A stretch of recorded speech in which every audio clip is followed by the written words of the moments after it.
Welcome to Notre Dame football's Countdown to Kickoff. On a wet and chilly late October day with less than a month remaining in the regular season, South Bend is again the stage for a game with serious postseason implications. Coming off a 35-point thrashing of USC, Brian Kelly's team is firmly in the playoff hunt. His message, be unique, be aware of your situation, and remember what got you here. Dave Doran's Wolfpack has ripped off 6 straight wins. They're ranked 14th and are walking into Notre Dame Stadium for one of the most important regular season games in program history. We are gearing up for a high-stakes affair. This is Countdown to Kickoff. And welcome inside Notre Dame Stadium. Hello, everyone. I'm Liam McHugh. Take it back to last October. NC State and Notre Dame got together and with an assist from Hurricane Matthew, proceeded to play one of the ugliest games of the season. It was a 10-3 NC State decision that featured exactly 0 offensive touchdowns. So naturally, just 385 days later, these two teams are set to square off in one of the most significant games of this season. It's number 9 hosting number 14, and if the glare of the spotlight seems just a bit harsher, well, that's because the very first college football playoff rankings are set to drop on Tuesday. And if that doesn't get you going, then we should tell you that style-wise, it is a fascinating matchup. At 318 yards per game, the Irish boast the number 6 rushing attack in the country. NC State counters with a number 6 rushing defense. As for the Irish D, only 7 schools have more takeaways, but no offense has been stingier with the football than the Wolfpacks. They've committed just 3 turnovers. They have not thrown a single interception. Joining me as always, down here next to the field, Chris Sims. Chris, you go back to last season, obviously the ugly game, but it didn't finish up well for either team. NC State in the regular season 6-6, Notre Dame 4-8. They were unranked in the preseason. How did we get here? Well, when we got here, we're going to talk a lot about this. The big guys up front, Notre Dame's offensive line, North Carolina State's defensive line, and we're going to break that down for you going further. But they're different teams than last year. That's plain and simple. I mean, all the coaching changes for Notre Dame, the attitude changes, and of course, this is a different team for North Carolina State on that side of the ball, too. Both these teams, early season losses, have gotten better each week, and now are in the conversation for the college playoff. Let's bring it back to that Notre Dame rushing attack. You know, there's Josh Adams, second in the country in yards per carry. There's Brandon Wimbush. There's that offensive line. But when they say that they are committed to the run, what does it mean here at Notre Dame? It means it doesn't matter who you got on the other side of the ball. They're going to run the ball. They're going to get the attempts up there. They are, of course, this is the strength of their football team, especially on that left side. But they have a lot of different ways to design runs between the tackles. You get Adams out in space, he's going to make a big play. Then what they've done often, play action passes, looking to throw the ball aggressively down the field. Oh, it's not there. Watch out for this guy, number 7, because he can scramble and make plays. And then their ability to design quarterback runs for the edge of the defense. That's really what separated Notre Dame, in my opinion, from last year to this year. They make you defend the whole field. They got the formula going right now. Coaches at Notre Dame say they're impressed with Brandon Wimbush's confidence. The numbers, they're not always electric, but he finds a way to get it done. Why might he find that more difficult today? Well, the front four for North Carolina State is going to pressure him. They're going to be able to control this run game to a degree. This is the best front four that Notre Dame's seen all year. Maybe not the best front 7, and it starts with this guy, Bradley Chubb. His ability, he's a first-round type of pick. They got big bodies on the inside, whether it's Andreas Bryan or Jones or B.J. Hill. It doesn't matter. They're able to slow down the run game. Very well-coached defense as well. You can see they're capable of creating turnovers, doing something with it. This is going to be really tough test. Like I said, I don't think this is the best defense Notre Dame's played all year. I still think that goes to Georgia, but I do think this front four is the best they played all year. Very different environment here in South Bend than last week. We were sweating in our suits. Now we're shivering in our coats. Yes, we are. Warming up with no shirts on, to be honest. That's not the case today. As we take you on Field Live, we take a closer look at Brandon Wimbush. Coaches say they are not worried about passing stats anymore. His red zone numbers are excellent. What did you see from him against USC? The aggressive downfield throwing, to me, is what separates them and what makes them harder to defend, like we just talked about. I don't care if he throws for 70% with dink and dunk passes. With the way this team is to be successful, we just said it. They're going to run the football. They have the type of receivers that can win one-on-one matchups downfield, either with their speed or just jump balls. And Wimbush is actually a better deep ball thrower than he is a short to intermediate thrower. He's really hard to defend and all the things he's doing for this offense right now. They don't care about his numbers. Josh Adams Adams is putting up some serious numbers. Enters with 967 rushing yards on 105 carries. Who does he remind you? Gosh, I mean, Le'Veon Bell, Eric Dickerson, he's that type. You and I know, we've seen this guy in person. 6'3", 225, runs the way he runs. There's not a lot of guys on planet Earth that are built like that with that type of speed. His ability not only to beat people with the long runs, the quickness, Liam, is what really impresses me. Usually when you have a taller, ganglier type of running back, they're not great with change of direction. Well, that's not the case with Adams. We've seen him make a lot of safeties and linebackers look silly all year long. Big-time comparison right there. Is on pace to set Notre Dame's single-season rushing record. The speedy Kevin Stepherson got back heavier into the mix. He hurt USC. How does he complicate things for NC State? Again, I think it talks about just the run game. You want to play one-on-one matchup with Stepherson on the outside. Well, he'll run by you. We can see he can do little things like the reverse we saw last week.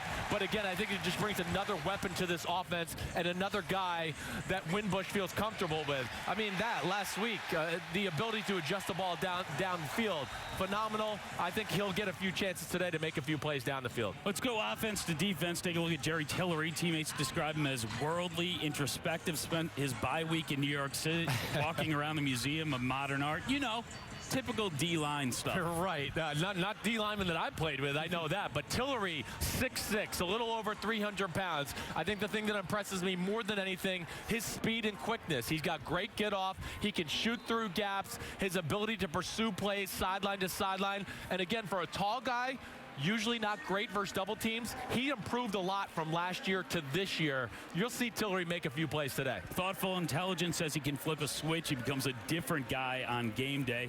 We move to the linebackers. You have Tavon Coney, leads the team in tackles, took on a much bigger role last week when Greer Martini was out. He got the start. What'd you see? Yes, Tavon Coney, he's the most explosive linebacker that Notre Dame has on their roster. And this is what jumps out at me right here. His ability to read and react. He is almost like a running back at the linebacker position. He sees the hole, and he gets up in the hole and makes the tackles right away. He's a 3-down running back, too. I really think he's brought something extra to this defense, a little more speed on that front seven. His ability, again, to go sideline to sideline, going to be very important with these running backs for North Carolina State. For more on Coney, let's go to Catherine Tappan. Liam, Notre Dame's commitment to player safety remains a top priority. Coney, Nick Watkins, they are among a number of players today wearing a new helmet. It's the Visus 01, an innovative helmet that outperformed all others in the joint testing by the NFL and the NFL Players Association for player safety. In the simplest terms, the helmet yields like a car bumper in a collision, designed to reduce impact forces. The outer shell, it's more flexible than a typical helmet, deforming to absorb that impact. The Visus 01 has been 3 years in the making, using nearly $20 million in research. Notre Dame will be the first college team primarily outfitted with the helmets next season, Liam. Catherine, thanks so much. So Coney's ready. Greer Martini, he returns. He's healthy. These linebackers looking to slow down a versatile and efficient Wolfpack offense. It is led by Ryan Finley. You go back to last season, he's now thrown 313 straight passes without a pick. Why is he so effective? Well, he's a good decision maker within the pocket. That's the one thing that jumps out to me. And then he's a good thrower of the football as well, Liam. I mean, if you're open, if there's a window, he's consistently going to hit that all game long. And he's athletic enough on a 3rd and 4 to scramble and get 5 yards for a first down. Jalen Samuels, he'll play 5 different positions. We call him the Swiss Army knife. Yes. Brian Kelly calls him a matchup nightmare. He is. That's what he is. He's a nightmare because what is he? A running back, a fullback, a tight end, a slot receiver? Mike Elko, the defensive coordinator for Notre Dame, going to have a hard time because what do you match up for, Liam? The power running game? Maybe he's playing fullback, and then the very next play he's a slot receiver, and you got to put an extra DB in the field. So that's where he really puts a lot of pressure on Notre Dame. Some people wondering at this point, who's going to be the fastest player on the field? Wonder no more. It's Nyheim Hines. No doubt about that. Number 7, he is the quickest, fastest guy on the field. Whether it's his kick returning, punt returning ability, he could take it to the house. You give him a seam in the run game, nobody on Notre Dame's going to be able to catch him. He's great in the open field. Part of the NC State 4x100 meter relay team that won the ACC championship. We always see scouts on the sideline here in South Bend, and each and every one of them will be locked in, looking at Bradley Chubb in the middle of the huddle on the defensive side of the football for NC State. Yes, first-round NFL draft type of talent with Chubb. I mean, great size, 275 pounds, prototypical defensive end stuff. But again, his athletic ability, his first step off the ball, I'm really interested to see him versus Mike McGlinchey. You'll see Chubb all over the field today. 22.5 tackles for loss last season. He's a part of this experienced D-line. But if you're Notre Dame, you more concerned with Chubb or containing B.J. Hill? Well, they're both a handful, but B.J. Hill in the middle of this defense is the guy that I think concerns me the most for Notre Dame, because he makes a mess of things in the run game. Double teams, doesn't matter. Good luck trying to move him. He can throw people off him. Hill with the man Justin Jones, number 27. They have great size on this North Carolina State D-line. It's going to be a tough test for the Notre Dame offensive line and run game. We are just getting started here on Countdown to Kickoff. Coming up next, we'll dive into what drives these teams. We'll show you the man who fires up NC State and what motivates Notre Dame's Heisman contender, Josh Adams. Gain of 33, and there goes 33. Touchdown! Adams runs up the middle. He's gone!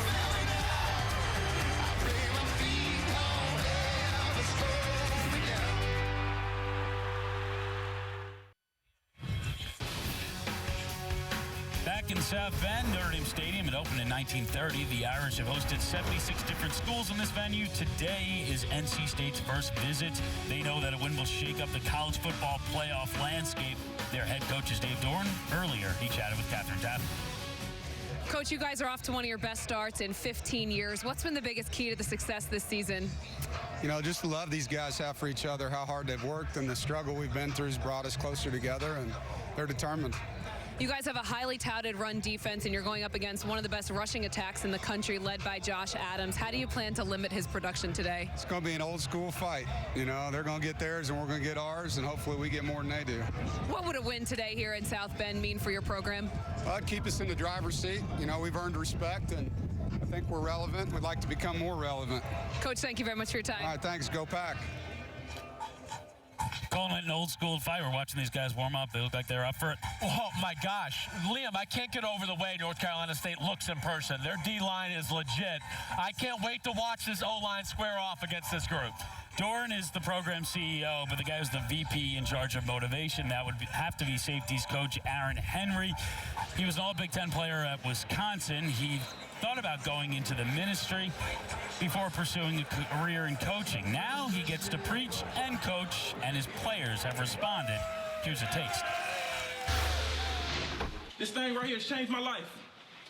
It's changed my life. This is the only thing that matters today. It's life-changing. Enjoy the now, fellas. It don't happen like this often, man. Enjoy the dude next to you. You believe in one another. You fight for one another. And you look to your neighbors, your left, and say, count on me. Count on me. You tell them, count on me. Count on me. You tell them, count on me. Count on me. I love you guys, man. I love you guys. Chubb, get us a break. Hey, family on two, 1, 2, family. You fired up? I'm fired up. Every organization needs a guy like him. The guy that the players can go talk to from time to time, tell them their problems on the field and off the field. And then a motivator like that, yeah, I'm cold, but I'm ready to go out there and play. I feel like we should have had that at the beginning of the show. The first segment would have been a lot stronger. You can turn to the man to your right. You can count on me. I thought the first segment was all right. It was okay. Okay, good. All right. As for Notre Dame and Josh Adams, when he's looking for motivation, he can turn to the record books or he can turn to his position coach. Either way, he's turning to Autry Denson. Denson is the, of course, running backs coach here at Notre Dame. He's also the school's all-time leading rusher. Yesterday, Mike Tirico spoke to both men. Adams keeps going, and he's in. Notre Dame touchdown. He's got so many big runs this year. Touchdown again, Josh Adams. Talk about your growth from when you came in here to where you are right now. Man, it felt like yesterday, just a young player trying to figure out where I could fit in, what I can do to help. But it's definitely been a lot of fun, just seeing us, grow as a team and really build that bond, and just being able to be a part of this community here in Notre Dame. A lot of it has just been a blessing for me. So the Heisman hype and the campaign begins, and everything needs a hook. So the hook here is 33 Trucking, representing not just number 33, but also the 11 on offense, defense, and special teams. Here's the campaign, here's the start, and you get the first hat. I'm all behind the idea of making it more team-based and just knowing that none of this would be, possible without your teammates and without, the coaches and the staff and the organization of Notre Dame. And what have you seen as the main reason he's grown to be this running back that everyone here and everyone around the country is starting to talk about? His faith, first and foremost. His mother. You meet his mother, it'll explain a lot. Strong, determined, faithful, hardworking. Josh gets that from her. Nobody said there was an easy way when my mom was working 2 jobs to get me and my brother and sister through school. When we were going through those shelters and them homes, there was no easy way out. Tell me a little bit about your mom, April, and what made her so special. Just never quitting, never giving up, always moving forward, keeping her faith in God, and just how she went about things as a leader. It taught me a lot about how I can be a leader. She's just been through a lot. She's overcome each and everything through God. And it's just been amazing just to see that. And she comes to almost every game, so you really can't miss her. Good job scraping paint, which allows you to get away from this defender coming off. If you are 2 inches the other way, probably not having this conversation. Tell me about the running back room, because the best Notre Dame running backs of all time are honored in that running back room. I mean, I don't know how it feels to, you're coaching at the university, your own pictures on the wall, but obviously he can't do it no more, so he's blessed to have the abilities that he has to be able to pass some of his knowledge down and kind of help us get there. I've been blessed to have broken a record while I was here, but I go after those guys so hard because it'll be my dream for one of them to break it. Mentioned 33 trucking. The only team he has in truck so far this season is Georgia. He only had 53 rushing yards in that game. You see this defense out there. It's impressive. Yeah. Why should we believe it'll be any different? Well, I do think this is a Notre Dame team that's better now than it was in that Week 2 matchup against Georgia. I do think they figured out their formula as far as what they want to do with Winbush in the pass game, more importantly. And then the run game off that, we've seen that continue to the inventory of running plays for Winbush at that position. I don't think this will be the same. I still think they're going to have success running the ball on this North Carolina State team. Like we said, Georgia, I don't know if their front four was good. Their linebackers are better than North Carolina State. I think Notre Dame has more of a chance of getting on the edge on this defense and making some plays that way. Quickly, weather was a factor last year. You think it's a factor here? It's cold today. No, I don't think it's going to be a big factor. It's not too wet. It's cold, but these guys will be used to it. They can handle it. All right, Adams and the Irish will look to impress the College Football Playoff Committee. A few other teams, that is their mission as well today. That includes the Badgers and the Hurricanes. Miami paying a visit to UNC today. We'll hit up the highlights from all the early action next.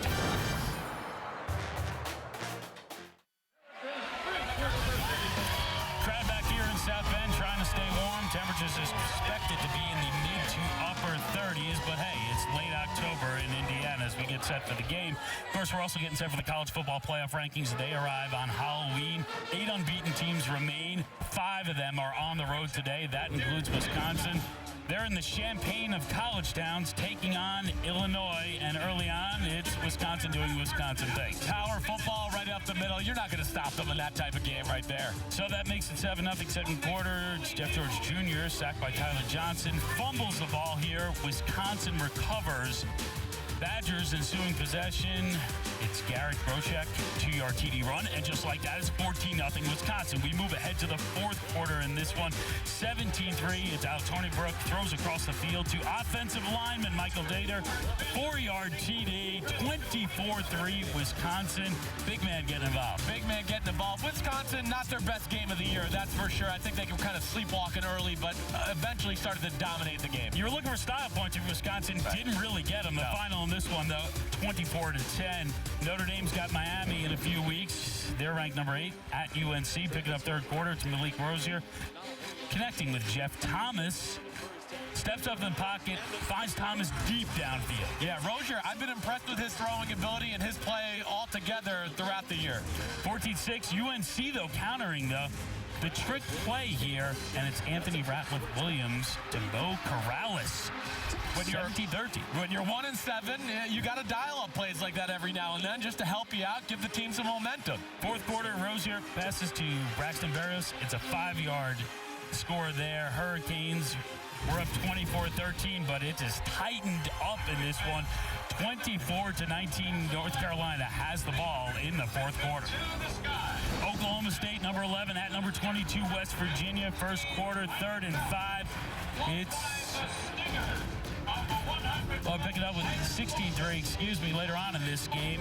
Turnovers are a big story, but Oklahoma State, eventually, they decide their passing offense, they can run the football as well. Yes, they can. Oklahoma State, who did not play well last week against Texas, this week came out really on fire in the football game. Mason Rudolph made a lot of big-time throws. Looked like Oklahoma State was a little motivated from the way they played against last week against Texas. So it was 30-17, though. A few key turnovers in this one. West Virginia, a pick 6. They closed the gap on Oklahoma State, but 30-24 at this point, and it's the Cowboys producing more offense here. Score right now, 43-31. Rutgers visiting Michigan. We pick it up first quarter, no score, and it's John O'Corn back to pass, and he is intercepted by Juwan Harris. O'Corn pulled, so Brandon Peters enters the game. He's under center, and in the second quarter, the game tied at 7. It's Karan Higdon.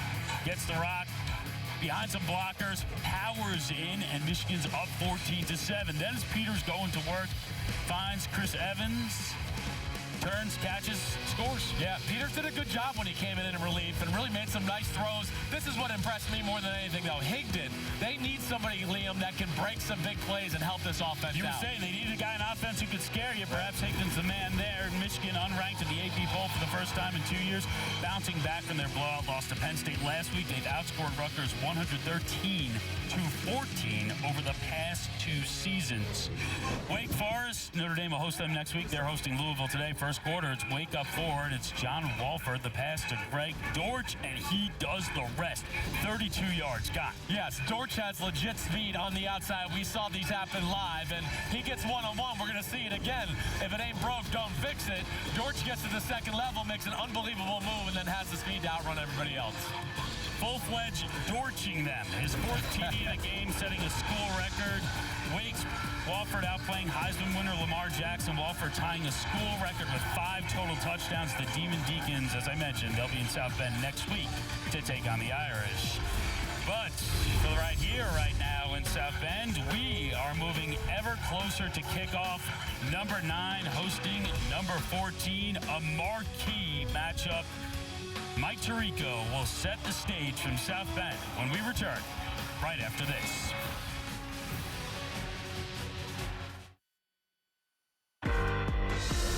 Good afternoon from South Bend, and welcome to another Top 15 matchup.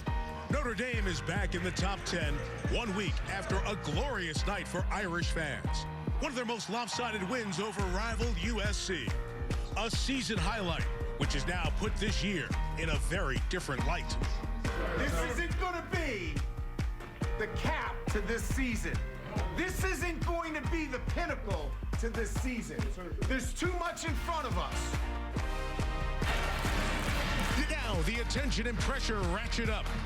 The Heisman whispers have started for a running back who's averaging over 9 yards per carry. But a tremendous challenge awaits today. North Carolina State is positioned for its best season ever. Their elite run defense paced by one of the nation's top defensive ends. On this Saturday, the air is filled with a chill and the anticipation of a big game. One with major implications for the college football playoff. 6-1 Notre Dame, 6-1 NC State, and welcome to Notre Dame Saturday here on NBC. I'm Mike Tirico. Okay, so around the country, even those who doubted believe that for the moment, the Irish deserve to be in the conversation of the best teams in college football after last week's game. And any euphoria around these parts for that, it changed as soon as you put on the tape of North Carolina State. NC State for the last couple of decades, some good talent, good teams, but never great. Never closed the deal on the big stage. But they feel like they are changing that tide. North Carolina State's won their last 6 games after losing their opener. D-line filled with future NFL players, and they take care of the ball. They're going to test what Notre Dame does best. As for the Irish, junior Josh Adams, they're talking Heisman. This has been a great running team. Their supreme test was against Georgia, then against Michigan State, and now again today against NC State. Heisman Trophy winner Doug Flutie and Catherine Tappan will join me before kickoff. But first, we go back down to the field on this cold Saturday. The U.S. Bank NBC Sports Report. Once again, Liam McHugh and Chris Sims. Liam. Mike, thanks so much. You're going to hear a whole lot about strength on strength in this matchup. Notre Dame's defense, they force a lot of turnovers. NC State's offense, they really take care of the football, but that doesn't mean they're conservative. They've got weapons.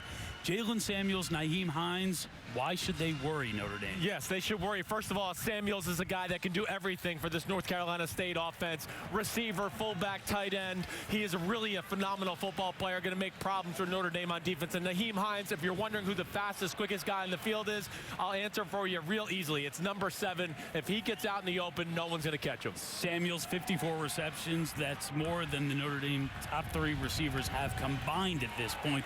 Notre Dame's defense, this is a defense that gave up 28 points per game last year. They're only giving up 16 this year.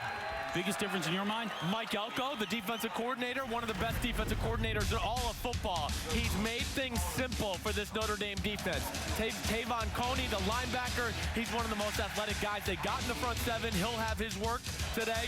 Dalen Hayes, his ability to rush the passer. But the big thing is, what Elko has done is they play sound football. And within that, they know what they're doing. They're allowed to play free, and it's allowed them just their physical ability to come to the top and not have to think like they've had to do in years past. They're comfortable, they're confident. Another Saturday in South Bend, another playoff elimination game. Last week, Notre Dame took down USC. Coming up, they'll take on number 14, NC State. Kickoffs coming up next.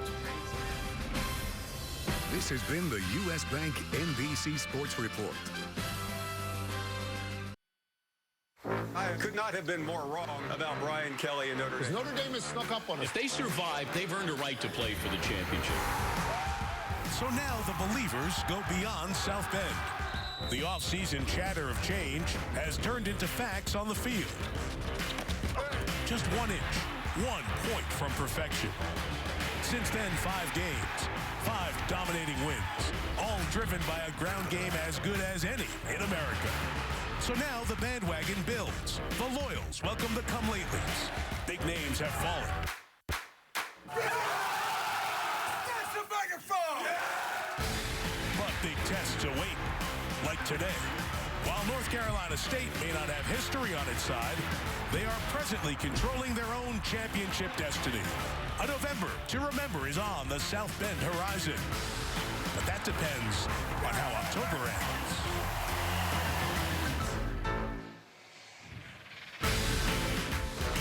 To borrow the legendary Grantland Rice's famous lead 93 years ago, outlined against a blue-gray October sky.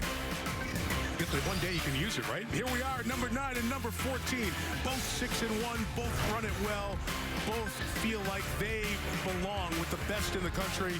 One will be left standing when the first college football playoff standings come out on Tuesday. NC State coming out of that confining tunnel just to the right of where Notre Dame will enter from their familiar tunnel. Winners of 5 in a row. Brian Kelly's team building momentum. And here come the Irish.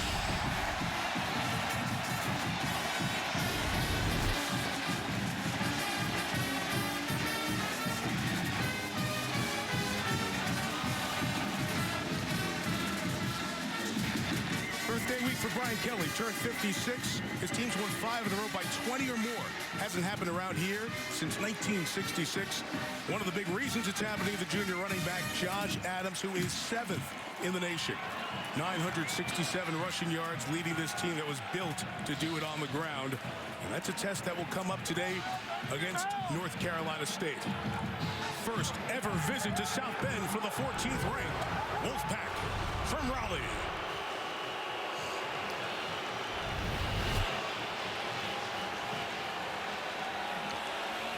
Bring the state flag, and about 5,000 have made the trip from North Carolina. Their head coach in his 5th year, Dave Doran, he's 45 years old, really has an experienced team. He's built from the start. This is one of those payoff seasons. His quarterback, Ryan Finley, hasn't thrown a pick this year, hasn't thrown a pick in his last 313 passes. And Notre Dame's turned this season around by taking the ball away. Can Brian Kelly's team do that today? For more with the coach, here's Catherine Tappan. Coach, after the win against USC, a lot of talk about Notre Dame making a run for the college football playoffs. What did you tell your team about that, and what did you see from them in practice this week? Well, we've been in elimination since the Georgia game, so each game's been a playoff for us. We've had to win every game we played, and that'll continue to be the case, so that's nothing different. You know, our guys know how to prepare. It's getting to that peak performance on Saturday, and they've done a great job. So we've got another great opponent, another ranked team. We're going to have to play well again today. You guys have one of the best rushing attacks in the country, led by Josh Adams. NC State has one of the best run defenses in the country. What's the key to success on the ground today? Well, we still have to run the football, and so, you know, we've got to leverage down and distance and obviously balance it with some run, play action, take some shots down the field. But, look, we know what we're going to do. They know what we're going to do. There's no secrets here. It's just good old-fashioned football. All right, Coach, thank you very much. Mike? All right, Catherine, that's what Dave Doran, the coach, told Catherine in the pregame with the 1984 Heisman winner, Doug Flutie. I love this matchup. Number 6 with the run, number 6 against the run. You heard what Brian said. You've heard what Doran said. What do you think is going to play out? Brian said we're still going to have to run the ball. So in order to run the football against a great defensive front, I think you have to take it at Bradley Chubb, who is the athlete, who's the dominant defensive end that's a penetrator, disturber. You run at him, pound him, go right at him, take some of the athleticism away, and hopefully it pays off down the line third, fourth quarter. I still think Notre Dame's got to make some big plays in the pass game in order to win this game. Wolfpack, not a one-trick team. They're not just defense. Their offense is good. I mentioned the quarterback doesn't make mistakes. And as Chris Simpson was talking about pregame, they have dynamic playmakers as well. They really do. The tailback, number 7, Hines. He's an elite speed guy. He's a track guy. Not just, I mean, if he gets a crease, he's a football player first, though. There's track guys that come out and they can just run and look pretty. Right. No, he's a football player. He'll make you miss. You got to tighten him up. Watch the kick returns with him. And Samuels, in the slot, he does a little of everything. Put the ball in his hands. He can take it 80 in a hurry. Well, you know, it's a big time of the year. Why? Because we're talking wind chill. It feels like 33. It's cold. It's the way it's supposed to feel outside when playoff berths are being talked about. And it's one of those days. Off we go in South Bend.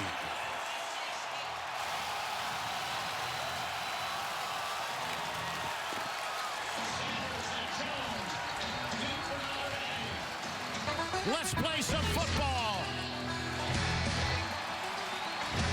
NC State won the toss.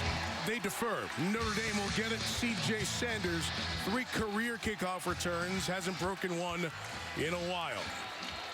Kyle Bambard is the kickoff man for North Carolina State, winners of 6 in a row. Who's still talking playoff when the sun sets? Off we go with the Wolfpack of the Irish in South Bend.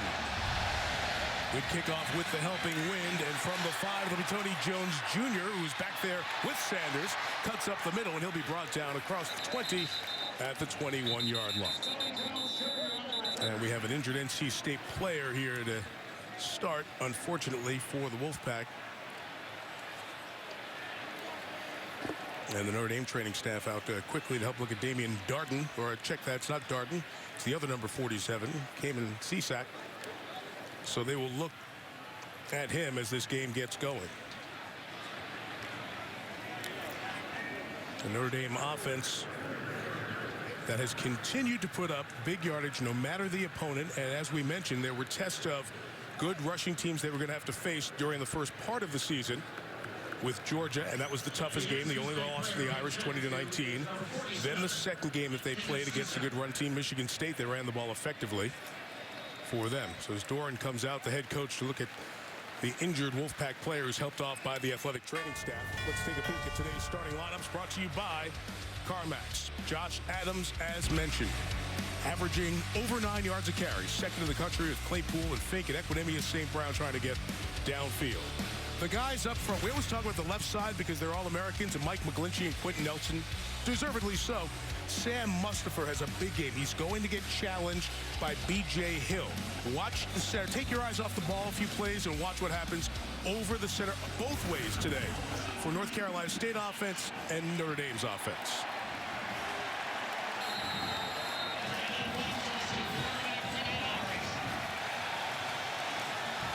The junior from Teaneck, New Jersey gets it going. Irish drive starts at their own 21-yard line. First play, first run, Adams. First opening, Josh Adams. Take your stats and take that.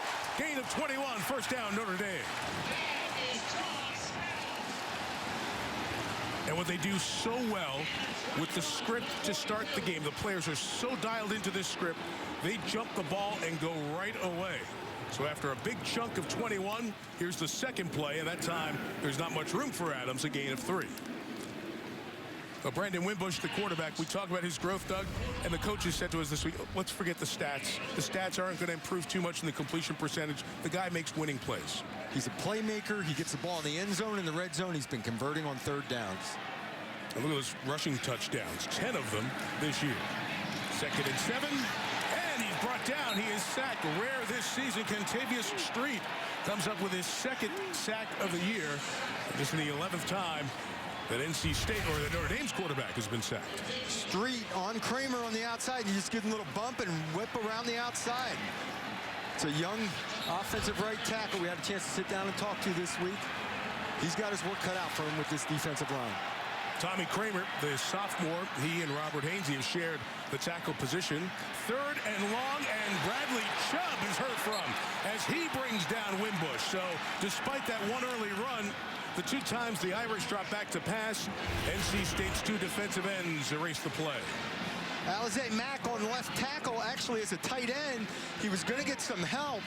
Here comes Chubb. He's working on a tight end. Little pushback. Josh Adams was in a position to try to help. He pushed Mack past the quarterback underneath to make the sack. There's Naheem Hines, who you talked about, Doug, a terrific kick returner, kicking into the wind. Tyler Newsome, Notre Dame was a player shy, so they quickly will run out the backup safety, Jordan Jemark Heath. And the punt comes off before the play clock expires, and not a good kick from Newsome. Fielded on the bounce at the 17. It is Hines, who's taken one back already this year, and he returns it 10 yards to the 27-yard line. Dexter Williams back in the Notre Dame lineup this week, the backup running back. Playing the gunner, made the tackle. Okay, so here comes North Carolina's offense, and we'll check their Carmack's starting lineups. Several explosive players. The track All-American Hines. He lines up at running back. Samuels lines up everywhere. Up front, 106 total starts. And we mentioned to watch the centers. Garrett Bradbury, very athletic, but is he strong enough to hold up in the middle? We'll watch 65 over the ball in white today. Ryan Finley, the quarterback. And the drive starts at their own 28. They'll turn and hand to Hines. He gains about 2 yards, just over the 30. Drew Tranquil is the number 3 tackler on this Notre Dame defense, makes the stop. So Ryan Finley's career started at Boise State. He got his degree in 3 years, transferred to North Carolina State. This is his 2nd year. He actually has another year. We'll talk about that a bit later on. But he takes care of the ball incredibly well. No picks this year. No picks since last November against Miami. 313 straight passes. And that one's broken up. It was late. It was intended for Stephon Lewis, the receiver, but Julian Love broke it up to set up 3rd down for the Wolfpack. Julian Love just sat flat-footed and broke on this. Notre Dame wants to take away the rhythm passes, force Finley to hold the ball, have to go up the field with it. He's very good at that quick passing game. Great break on the ball by Julian Love. Irish defense has been very good on 3rd down this season. Needing to get to the 38. Finley hit as he throws. It's high and incomplete. The coverage was good. Jacoby Myers, the intended receiver. And that is 3 and out, thanks to Sean Crawford and the Notre Dame defense. Well, Niles Morgan comes and gets the pressure up through the middle and a little loop, little stunt right up through. And down the field, if they can get Finley uneasy in the pocket, make him hold the football a little bit, the percentages come down. He's a 70%, 69% completion guy, and you can't give him the short passing game. Junior A.J. Cole will move to the right, kick it away.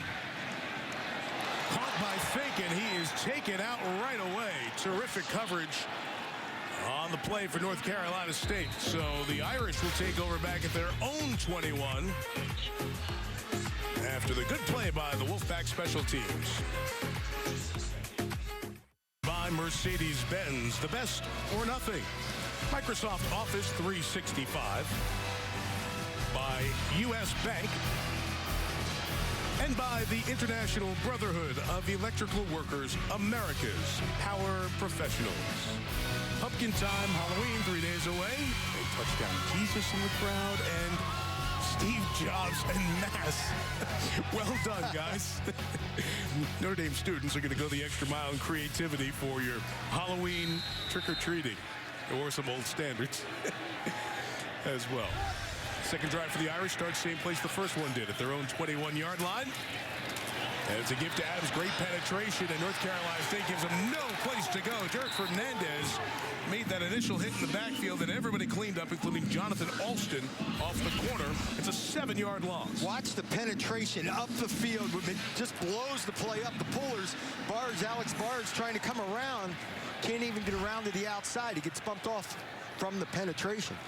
A terrific front four, cleans it up for the linebackers. They'll try Adams into the boundary again. Chubb will make the tackle, limit the gain. It'll be 3rd and long for the Irish. Notre Dame creased the first run. Since then, this front is taken over. This defensive front they're tough. I mean, they've got NFL caliber guys. There's a look at Chubb. Now he gets to pin his ears back and go. You've got to be careful in 3rd and long not to wind up with a turnover, a strip sack, move the pocket a little bit, do something safe. It's not just Chubb. There are a half dozen guys who play. You saw Contavious Street already with a sack. The Irish are 4 of 24 this year on 3rd and 10 or more. And now it's going to be 3rd and 17. Number 72, offense, 5-yard penalty. 3rd down. So Tommy Kramer, the one right tackle, had a mistake on the first drive. Here it's the other right tackle, the freshman Robert Hainsey. Gary Patterson, the referee, called for the penalty.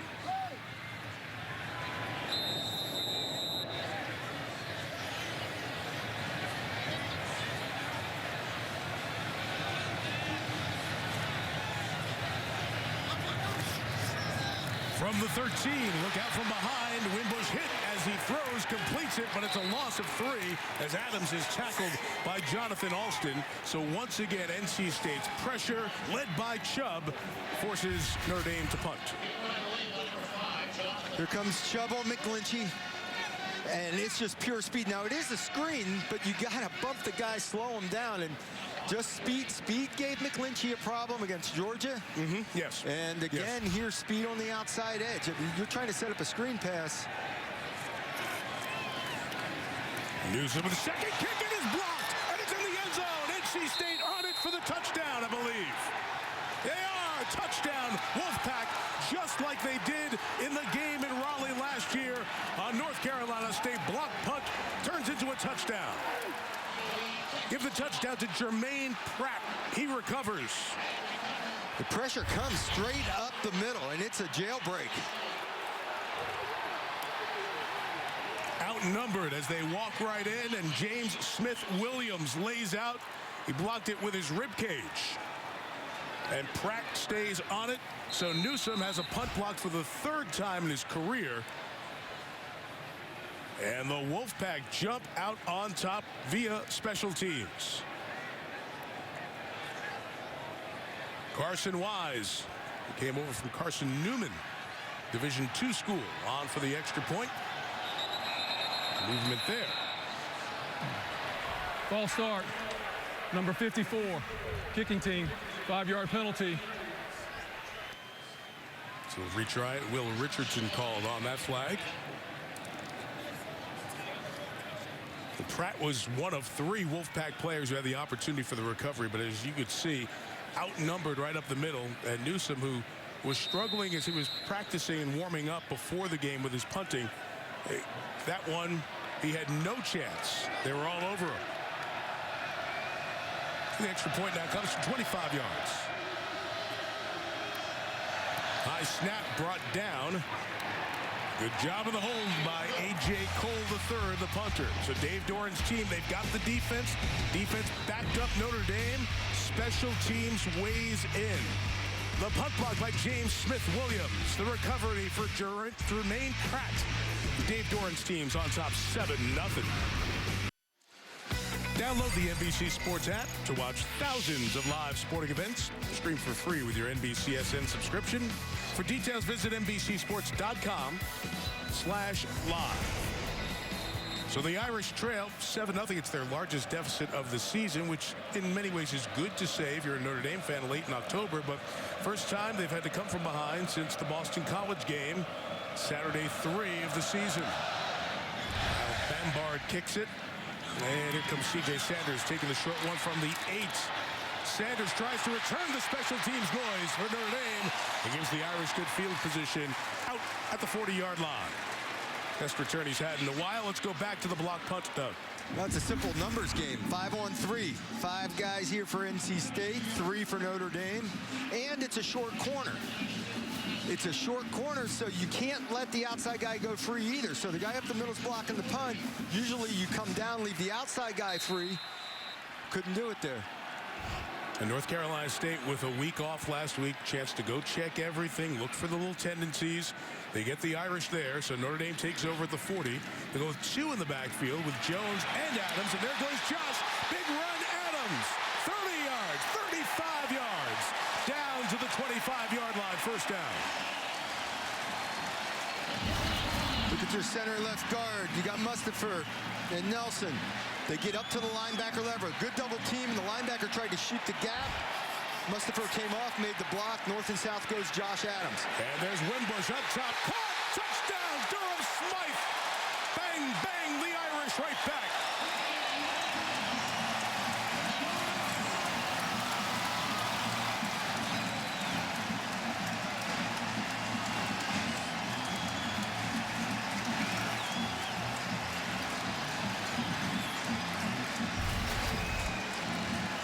Well, the backside corner gets occupied, and Smythe gets across the safety's face, and it's a no-brainer. Moorhead, the safety, allowed the tight end to get across his face. The backside corner had already been cleared out.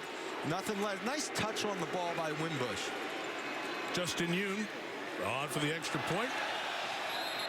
And North Carolina State even made contact that caused a move. Number 84, okay. Offense, They brought in the zone penalty by Cole Kmet, the Notre Dame tight end, so it'll be a little bit longer. Extra point. Play action pass, linebacker level, kind of sat a little bit, so there was plenty of room behind him. And then Smythe gets behind that linebacker level and across the safety's face. Gary Patterson's officiating crew conversation about this flag for a moment.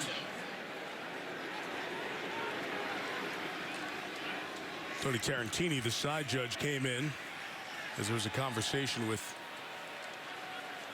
the third official, the umpire Mark Wilson. Correction.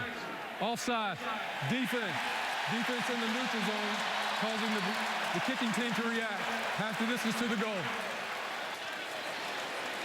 So when you get in that neutral zone, if that is when the offensive lineman flinches, then you caused it.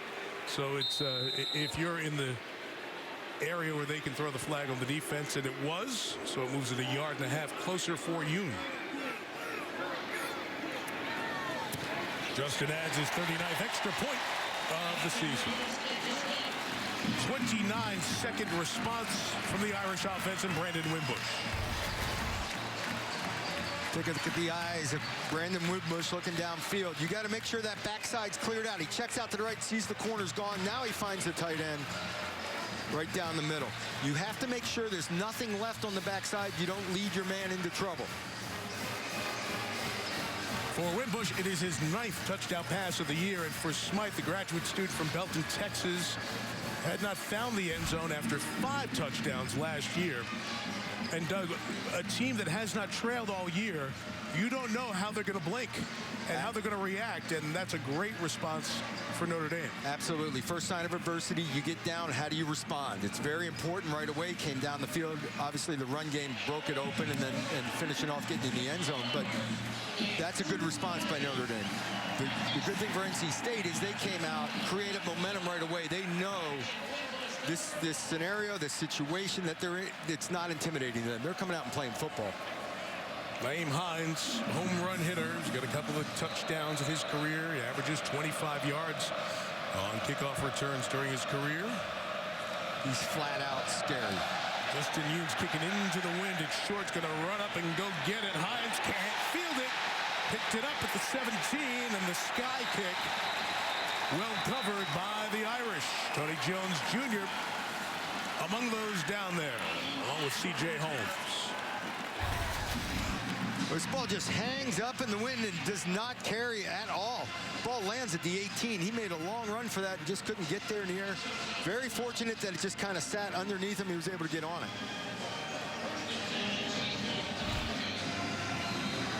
So he played 5.5 minutes. A lot of stuff has happened. North Carolina State's only run 3 plays. This is just their second drive, and it begins at their own 19-yard line. It'll be a give to Hines to the right. He'll get 3. Mark him up at the 22-yard line against this Notre Dame defense. They'll be familiar with NC State. We'll tell you why as the game goes on. Jerry Tillery, strong play all across this front, but he has his best stretch going of the season. Tillery. Tavon Coney remains the starter at linebacker, but Captain Greer Martini's going to be back 2 weeks after surgery. In the secondary, the steady improvement continues. Nick Watkins had a pick last week. Their tackling might be tested the most here today. 2nd and 7. Finley gets it out quick, gets it out in rhythm. He's got a lot of guys to get it to, including Kelvin Harmon. Goes up and gets some tall passes at 6'3". Doug, they use the height of their outside guys as a big part of their passing game. They're not necessarily speed guys. They're guys that can go up and get the ball while contact is happening. They recruit that way. They go after these lanky receivers because they don't figure they'll get those track guys out there that are blowing by people. That short passing game is what Finley does the best. Nice rhythm pass, completion, get it going. Look for Notre Dame to try to sit on some of that stuff. They've already broken one of those out. Well, they were all messed up there. They had people in and out. It looked like the 7 train in Times Square in New York at 5 o'clock. People coming in, coming out. You got room for me? Nah. Dave Doran says, pull the plug on this deal. Ain't going to work. Timeout NC State. Middle of the first quarter. Good one in South Bend underway. Thursday, don't miss the Chicago Fire fall finale with an ending so shocking you won't believe the last 5 minutes, but be there at the start. 10 Eastern and Pacific, 9 Central. Great show, Chicago Fire, here on NBC. Now, while we were away, this is so troubling for North Carolina State fans.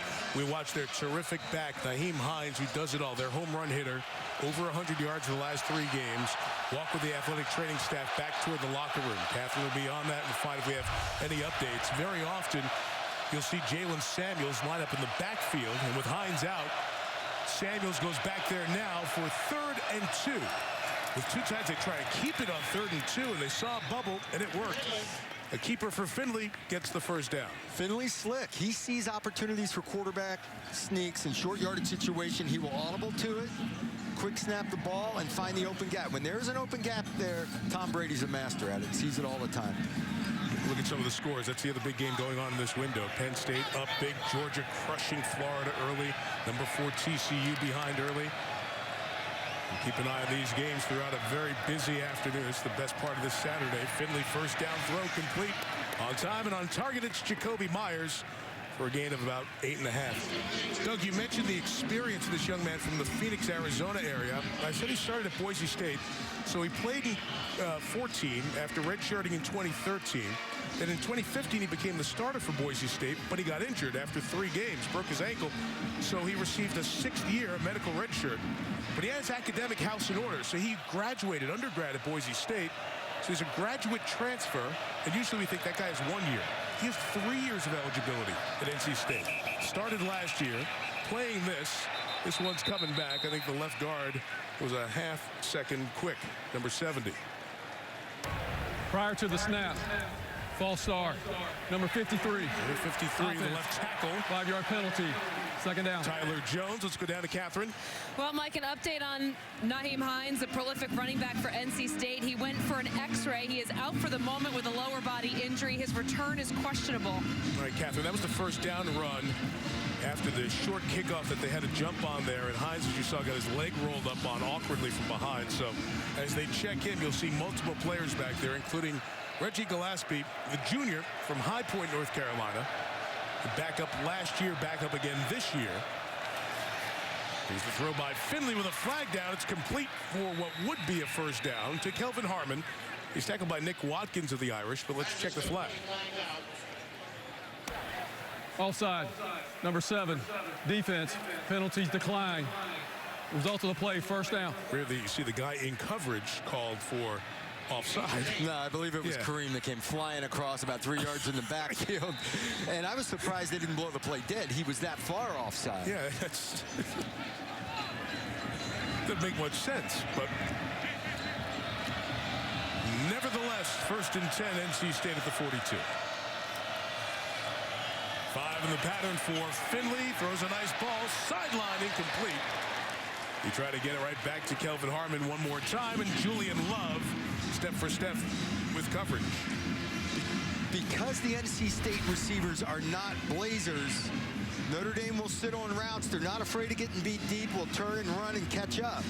However, when it comes time to go after the ball, these NC State receivers are tall and lanky, can go up and get it, especially Harmon. That ball just overthrown. You do not want to overthrow tall receivers. Give him a chance. 2nd and 10, Gillespie runs right. Good patient running Gillespie to the Irish side of the field, to the 45-yard line, and a 1st down. Tranquil and Love in the back end make the tackle. Injured Notre Dame player. Timeout, injured Notre Dame player. Watch how patient he is with this run. Just kind of stutters his feet, allows the hole to happen, and hits it. Gillespie's a little more of a north-south runner, power-type guy, where Hines was a guy that would stretch the play real wide and wait for a crease to happen and then blaze through it.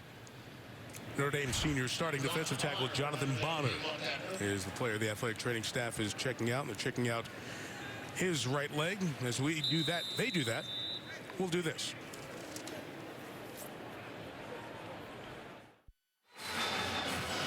Back here in South Bend, Notre Dame in the top 10, coming in at number 9. Look at what's going on with the teams in the top 10. TCU, that early deficit we talked about. Wisconsin, not impressively in Champaign, winning by 14. Miami did not look good against that beaten-up North Carolina team, but hangs on to win by 5. We'll be continuing to keep an eye on that as the day goes on. Jonathan Bonner walked over to the sideline. A little assistance. Myron Tagovailoa Mosa, the freshman from Hawaii, 95, in for the Irish. And here's another run for Gillespie to the right. And the aforementioned Tagovailoa Mosa leading the charge on the stop. It'll be 2nd down. Just not as dynamic a run game now that Hines is off the field, so it could turn into the short passing game. You may see Samuel, the slot back, bounce around a little bit from position to position, maybe go back to tailback some. Keep an eye on where number 1 lines up. Yeah, that's the luxury they have, Doug, that other teams don't have. You lose your top running back, a guy with great breakaway speed. What do you do back there? Samuels can fill the bill. It just makes them a little less multi-dimensional offensively. 2nd and 9. Samuels flattens out. That pass is incomplete. It was Nick Watkins looking to make that first interception on Finley as he jumped the route intended for Stephon Lewis. Boy, Watkins did a nice job of breaking. Again, it's a short game route, slant. And Watkins breaks hard and gets a hand in there and just rips it out. Usually, 3-step drop stuff, you're hoping your defensive line gets a hand up and tips a ball because it's very difficult to cover that one-on-one. Nice job by Watkins. Watkins comes to the sideline. Irish go with 5 defensive backs here. 3rd and 9. Set up to run. Option Gillespie. Got a man on the ground with a good block, but he's brought down to the 38. Troy Pride Jr., who's playing a lot more in that secondary, comes in to make the stop, and let's see what Doran will do on 4th and 3. Punting team coming on. Finley's a little more athletic than people give him credit for. He's able to run the option game, run a little zone read game. He's not a big runner, doesn't really want to take off, but he can run that other stuff.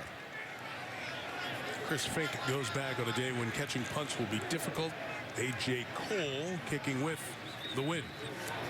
And he drops it nose down to make it tougher to catch.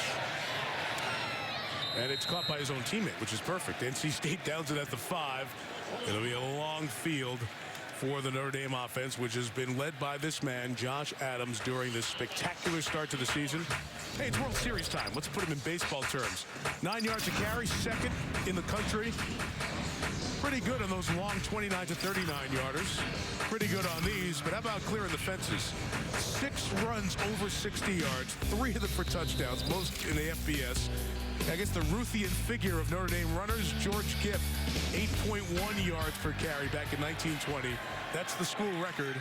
Adams currently at 9.2. And here he goes for another big chunk. But that's an average run for him, Doug. That was a run of 9. It wasn't pretty. It was semi-clean up through the middle, and he got through to this next level, gets into the secondary.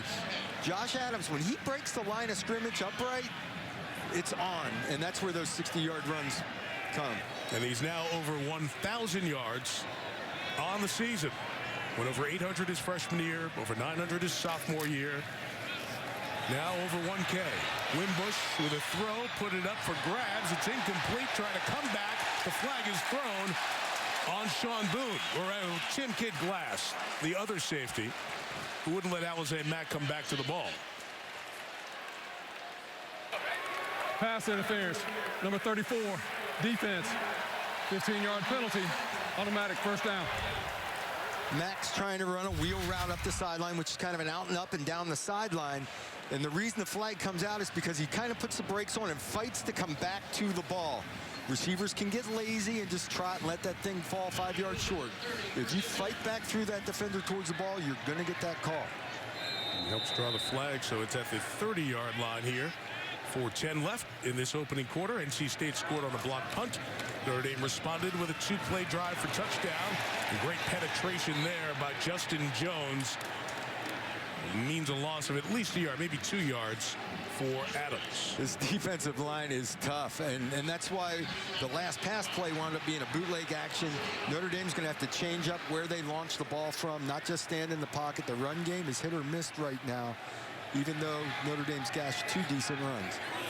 You think moving the quarterback Wimbush will slow down the pass rush? Not necessarily slow it down, but don't let them know where you are. You know, make them chase. Got it. Get their head on a swivel. Notre Dame takes a timeout. 30 seconds, timeout. So each team has used one on offense here in this opening quarter.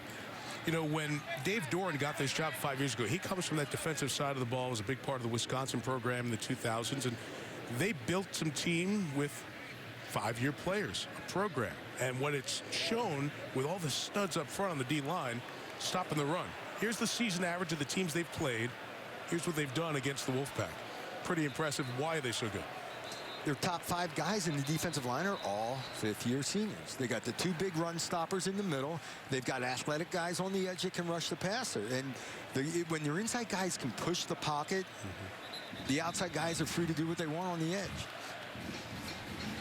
And that's the star, Nick Chubb. Some people feel he's a mid to upper quarter of the first-round pick in the NFL draft. The evaluation process will determine that. 6'4", 275. He could have left, could have gone pro. Heard from the NFL that his stock could improve if he stayed another year. Got stronger, got better. And there he is, bottom of your screen, Russian Wimbush. He puts it up top, and it is incomplete. Good coverage by Mike Stevens, who was injured. He's now come back to play some good, important corner, and was in front of Chase Claypool, the intended ND receiver. He was in perfect position to play that football. Claypool did a nice job of trying to climb the ladder and go over him. Perfect position and play. That's why they're playing defensive back, Coach. He had 2 hands perfectly lined up. You could have intercepted that ball, but he's over on the defensive side. 3rd and 11, a run play with Adams, and North Carolina State all over that. Just a gain of a yard. Jared Fernandez was the linebacker who leads this team in tackles, thanks in part to all the good play in front of him. All over that one, and the Irish, after picking up a couple of first downs, will kick it away. The run game's becoming feast and famine. I mean, you know, stuff. Maybe you gash 1 out of every 5 or 6 and get a handful of yards. But it's not going to be those consistent 8-yard plays that we saw last week. Hines returned the first punt 11 yards. Newsom had the second one blocked. So obviously with the Hines injury, we have a change in the kick returner. But first we have a flag. Snap infraction, number 54, offense, 5-yard penalty, still 4th down. Let's watch what happens with John Shannon, the snapper. Hold up, second thought. So it'll cost him 5. Gavin Locklear has gone back to return this punt for North Carolina State. It has been all Hines this year. Locklear says, get out of the way. Not a good kick. Newsom struggling, so one gets blocked. This one goes only to the 40-yard line.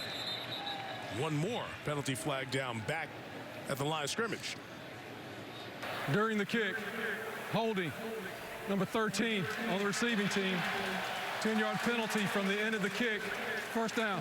So instead of the drive starting at the 40, it will start at the 30 for North Carolina State. All tied at 7, 2.5 left in the first.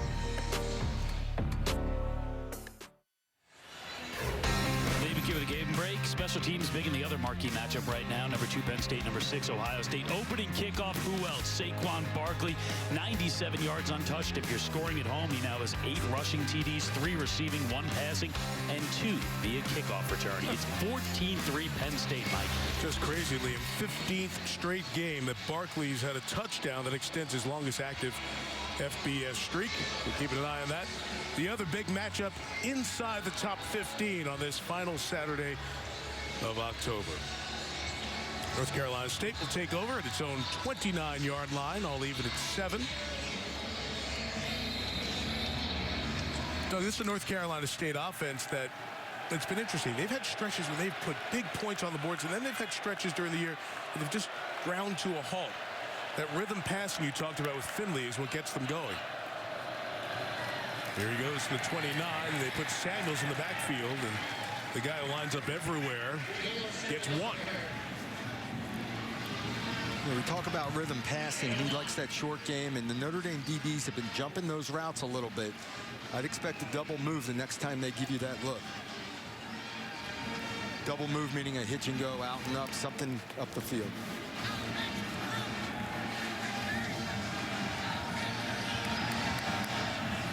Gillespie's the back. Samuels lines up in the slot. That's where he is most effective. And we have movement by, I believe, one of the receivers, Jacoby Myers.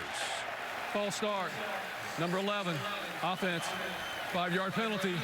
Second down. Well, even though this is just the 3rd meeting between these teams, and they did meet last year, this is a very interesting game for Mike Elko, who the last 3 seasons was the Wake Forest defensive coordinator. So he's become very familiar with North Carolina State and vice versa. So there's a little bit of, we know a little bit about you, so maybe you can try to do some different things than you did in the past. Yeah, NC State studied Wake Forest film to get ready for this game. NC State had success against Wake with better talent quality on this Notre Dame defense with Elko. Really turned this team around this year. 4-man rush, Finley time, and again it's broken up, and again it's Julian Love. So the corners, Watkins and Love, having a very active, and as you said, route jumping first quarter. Yeah, they're not giving ground. They're settling at about the route depth. Here we go, right here.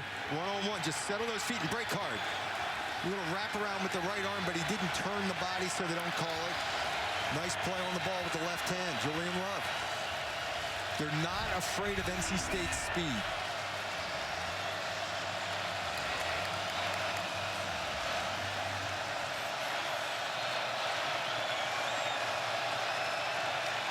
Need to get to the 39. Ryan Finley. Pocket collapses around him. Terrific pass and a catch by Samuels in traffic. The only place he could make the reception he did at the 42-yard line. Great anticipation as the pocket's starting to close in on Finley. He's going to bring it up and around Crawford, and the ball's just thrown to the inside. He wasn't open when the ball was thrown. Let's see if they'll take a look at that. There's a little bobble in there. He's got it. Does it hit the ground or hit his arm and pop up and he holds on? You would think they would stop it to look at it after seeing those 2 looks.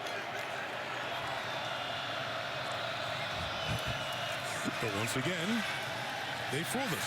Finley shot down the field. Man open. Caught by Lewis. Stephon Lewis to the 15-yard line. First down. That time they go deep, and they beat Julian Love for a gain of 42. Well, Lewis does a double move. It's been time. Maybe one play late, but they still get a little stop-and-go action. See ya. That's what you said they were going to do. Oh, they got it. You have to. When defensive backs are sitting flat-footed, breaking on your rhythm throws, you got to make them respect the deep ball. That's interesting. I think Samuels caught the ball. I wasn't 1,000% sure, and I don't understand how they utilize this system. If there's uncertainty, you're supposed to stop and look. If they were sure that that was a catch, then they're better than me. But advantage NC State. All credit to the Wolfpack taking the shot downfield in the red zone. Here's Samuels. He's stopped for no gain as we get to the back end of this first quarter. Greer Martini with the tackle. Here's that catch by Samuels. I think it hits his arm as it juggles loose. I thought he kept it up, but I wasn't sure. And there's a good definitive look. And then as he rolled over, too. Looked to me like he came up with it. It's a heck of a play, but there's one bobble point there, and then a second one as he rolls over. But the replay official is so good, he was sure of it. He saw it live. Absolutely. Shame on me. NC State driving. We thought it'd be a good one. So far it is after one, all tied at 7. And we'll return to Notre Dame Stadium after these messages from your local NBC station. You're watching Notre Dame football on NBC.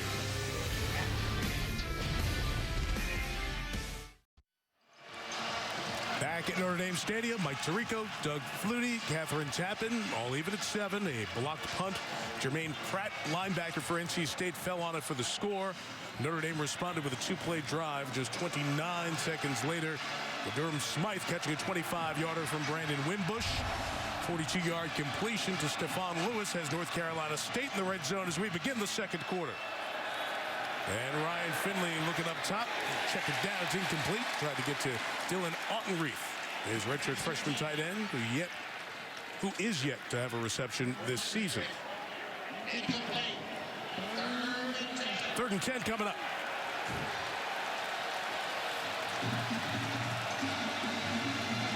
Interesting watching this nickel package, 5 defensive backs. Notre Dame has been subbing in the game these 3rd and long spots.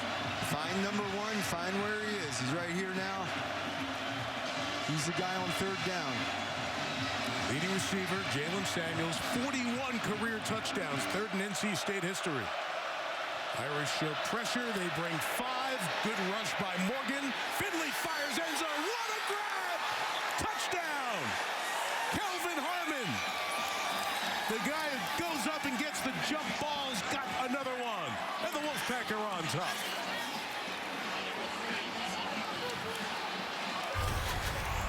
First of all, you got to pick it up to give your quarterback a chance. Gillespie picks it up nicely. Nice slide. Nice slide by Finley to get a lane to throw the football. Puts it over the top. Coming out of the slot, number 3, little wheel route. Harmon goes up over the top. Good coverage, but you got to find the ball. And Harmon does a great job with contact of going up and high pointing the ball. Go get it. Ugly looking extra point by Carson Wise through a couple of Irish arms, but it's knocked through. And NC State on top, a 15-yard touchdown on 3rd and 10. And Finley has thrown his 12th touchdown of the year. So NC State on top. Those of you spinning back and forth between games, we've set this up. Both coaches talked about it when interviewed by Catherine pregame. What's going to give? It's a battle. It's a heavyweight battle. Both teams ranked 6th in rush yards or running yards allowed. The touchdowns are commensurate and 100-yard games. Notre Dame's had 10. North Carolina State hasn't allowed 1. No one's got to 80 rushing yards as an individual against Dave Doran's defense. And so far, after the opening quarter, Doug, the Irish have run it 10 times for 58 yards. How do you think they're doing in the run game against this stout defense? Well, very inconsistent. They busted 1, and they got maybe an 8-yard gain on another. But for the most part, the NC State D-line is doing the job of shutting down the run game.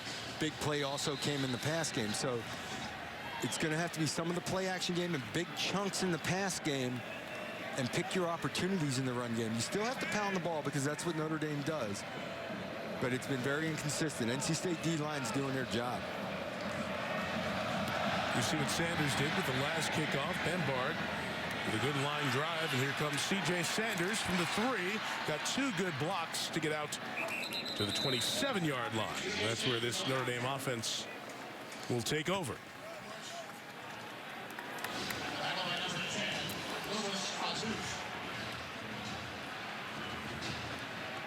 Doug, you talked about that catch. What a terrific play by Kelvin Harmon. He uses one arm to kind of get his body around where he can get the left arm out there. He does it every week. Yeah, he goes up, high points it, reaches. Actually, it's really a one-handed, left-handed catch. He got his right arm around to find a chance, but he's just got a knack for timing his jump, going up strong to get the ball while contact is happening. Dexter Williams in a fake to him, and the pass complete to Chase Claypool, the receiver. He's at the 34-yard line, gain of 6. A couple of NC State injury updates. Here's Catherine. Yeah, Mike, Naheem Hines has returned to the sideline after having x-rays. They're putting a brace on his right ankle. He will return as tolerated. As for junior defensive lineman Andreas Bryant, he has a left leg injury. His return is questionable. All right, Catherine, thank you. Quick run there with Williams, and it's very close to a Notre Dame first down at the 38-yard line. Speaking of injuries, Dexter Williams' ankle injury has kept one of the electric players on this Irish offense out of the lineup. I believe that was enough for a first down. There he is again with a run across the 45 to the 46-yard line. Doug, you've got Adams, you've got Tony Jones Jr., but Williams also a very dynamic runner. No doubt about it. He's the explosive type like Josh Adams that can take it the distance. A little stronger than he was a year or two ago. 2nd and 2. He's getting a good look on this series. Tackled by that ankle, but might be close to another first down at the 48-yard line. He is. They'll move the chains a minute and a half into the second quarter. They're firming things up in the offensive line. There's no penetration. Not a lot of push yet, but not much penetration. The officiating crew took a minute to figure out the ball was on the 48, which is where the first down marker was, so they slowed the game down, and now here we go. Williams to the right. And NC State waiting there. Jermaine Pratt, the touchdown man off the block punt. Wrapped him, threw him down. Well, Chubb slanted down, and Pratt just scraped to the outside and had a free run. This defensive line can take a lot of blocks off the linebacker level. They occupy double teams, hold their ground, free up their linebackers to tackle. So after Williams gets 5 plays on this drive, back comes the 1,000-yard rusher Josh Adams into the game.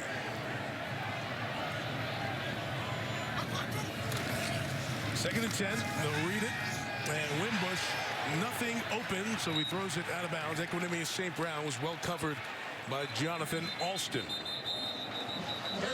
We have a whistle and a flag thrown in the area where the linebackers started that play, about 7 yards from the line of scrimmage. There's no penalty for an eligible downfield. Quarterback threw the ball away. 3rd down. So before 3rd down, Doug, very interesting. These teams that are the best run defenses in the country, the best teams in the country. 6 of the top 14 are the top 6 in rush yards allowed, with North Carolina State at number 6. We were talking college football is coming full circle. Back to the teams that run the football win. And when you stop the run, you win. All that spread them out passing is starting to slide a little to the wayside. I'm laughing because every coordinator says, hey, we got to stop the run. Well, people are doing it, and they're winning. 3rd and 10, Wimbush taking off. First time he's done this here today, and he's got the first down and more. Wimbush all the way to the 32-yard line, a run of 19, and that could be a difference maker for Notre Dame in the run game today, the effectiveness of the QB. He's patient with it. The eyes are up the field, but he sees the crease open up, and the first move right in here is what got him the first down. Little pop to the outside with a block by Stefferson down the field. From the 32, a first down throw with Wimbush to the sideline and inbounds, a gain of 9-4. Equanimous St. Brown, who has not had the explosive year this year. It's more run than throw base for the Irish here in 2017. Nice job of tiptoeing on the sideline. Comeback route wide open. Just step and throw and deliver the ball. Nice job by St. Brown. 2nd and short. Thought about the toss. That was a mistake. Something wasn't right there. And when it's not right, Bradley Chubb is very happy to have another tackle for loss. Chubb's getting caught in the middle. It's like an option play. He says, the heck with that. I've got the quarterback all the way. He'll take those any day of the week. Actually, I think Josh Adams took off on him a little early, and Wimbush was afraid to make the pitch a little too far.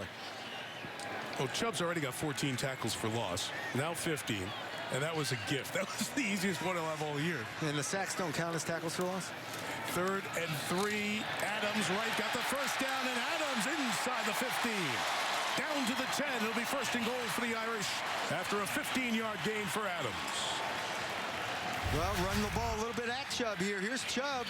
He gets sealed by Durham Smythe.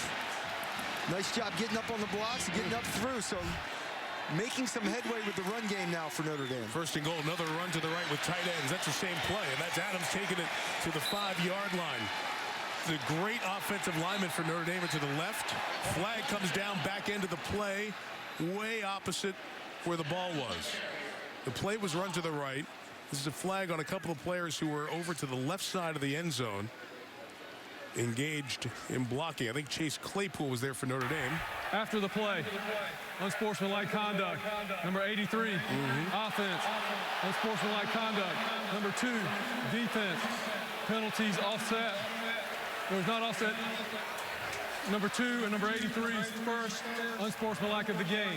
Second down. If they get 2, they get tossed. Since it was a post-play foul, the down remains. It'll be second and goal at the 5.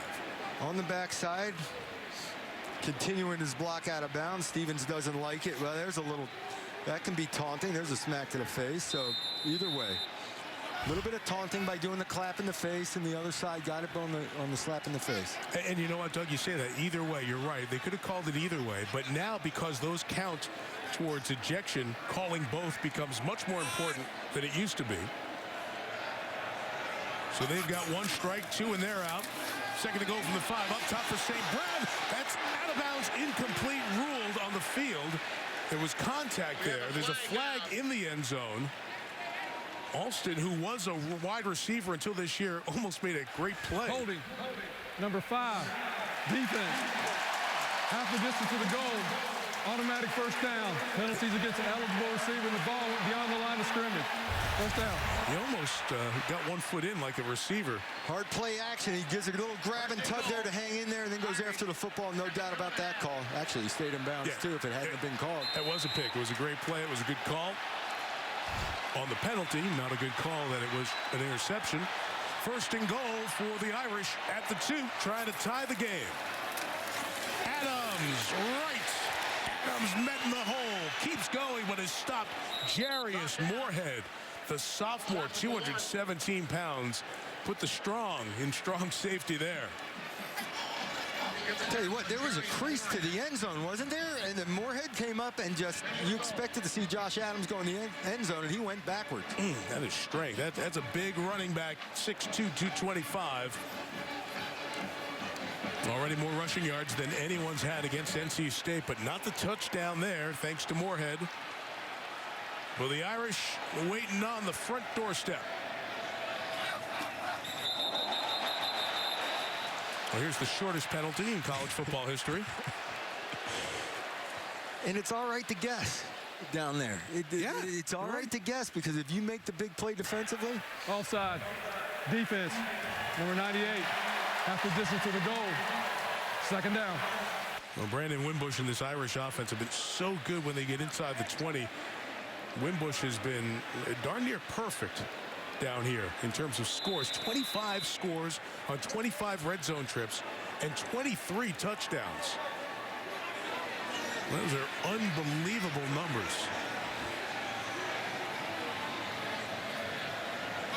Second and an inch or 2. Adams gonna be taken down for a loss. Big play with Jermaine Pratt, who's had a terrific first half right in that spot.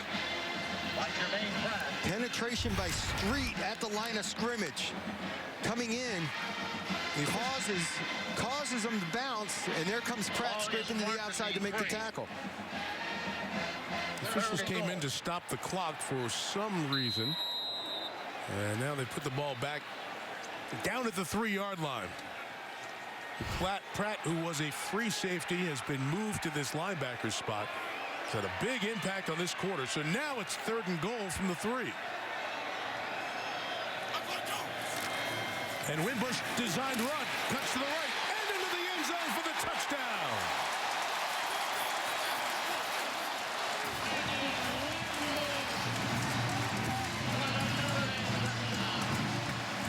That is All-American lead the way, Mike McGlinchey.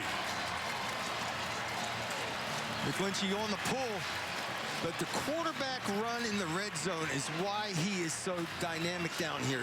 It just makes you defend everything. Nice little lean, bought things so that the linebackers all scraped inside. McGlinchey got on the corner and hooked it. Wimbush is an excellent runner, and it just causes so many headaches for defenses in the red zone. It takes Deshaun Kaiser's record out of the books. 11 rushing touchdowns on the year. Yoon adds the extra point. And it's good. 1/3 of the way through this game. Good one. NC State scores, ND scores, and they repeat that pattern again.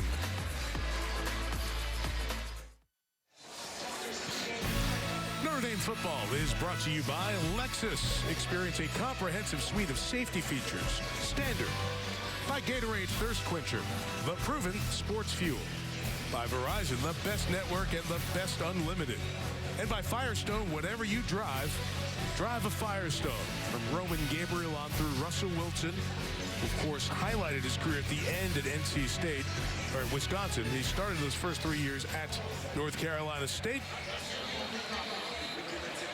And that could be the next player we talk about as the top players coming out of NC State. The defensive end, Bradley Chubb, but his team so good against the run. Just saw Notre Dame go down the field 14 plays, 72 yards. Brandon Wimbush runs the touchdown in. All even at 14. Naheem Hines out with that injury Catherine told you about. So Jalen Samuels, the do-it-all guy for the Wolfpack, takes this kickoff at the 7. And Samuels will, with a flag down, be brought down at the 23. A lot of penalties so far on a North Carolina State team that usually is pretty solid in terms of playing sharp football and mistake-free football. During the return, already 8 penalties. Illegal block in the back. Number 13, return and team. now 9. 10 yards from the end of the run, first down. Well, interesting how this first part of the game has played out. Let's start with the North Carolina State rush defense against Notre Dame. Do you like the Irish game plan so far? I do like the game plan. I think the defensive line's done a great job, and slowly but surely the Notre Dame offensive line is getting assignment sound now and getting a little push here, a little push there, being more consistent now in the run game. Take Himes out of the offense for NC State. That's a problem, but you see that they've got other people to get the job done. I think the weapons on the outside, some of those jump balls down the field and one-on-one coverage will become key. And Notre Dame secondary will be tested as we go through. Jalen Samuels lines up as the back here from the 13. Straight option, brings it in, brought down by Tavon Coney. Doug, you talk about a player who has changed his approach to the game and changed his performance on the field. It's Coney, number 4. Yeah, here's a guy that wasn't a starter at the beginning of the year. Very athletic guy. He's finally caught up and bought in, and he is playing at a high level. Last week he had a breakout game. Now he's playing with a lot of confidence, chasing to the ball quickly. Brian Kelly told us he's trusting the teaching now. He's not trying to freelance. He's doing what he's taught. Clark Lee, the linebacker coach who came with Mike Elko from Wake Forest, has done a terrific job along with the new defensive coordinator. Also 4. Samuels gets it back. He's not going anywhere. That's 4 carries for Samuels, and he has -3 yards. So Notre Dame is finding number 1 when he's in the backfield and doing a good job. You know, Samuels can do a little of everything. He's thrown the ball. He's caught the ball. He's lined up in the backfield. He's blocked as a tight end. Hines was the dynamic guy back there, so they are missing him. Down by the student section, noisy for 3rd and long.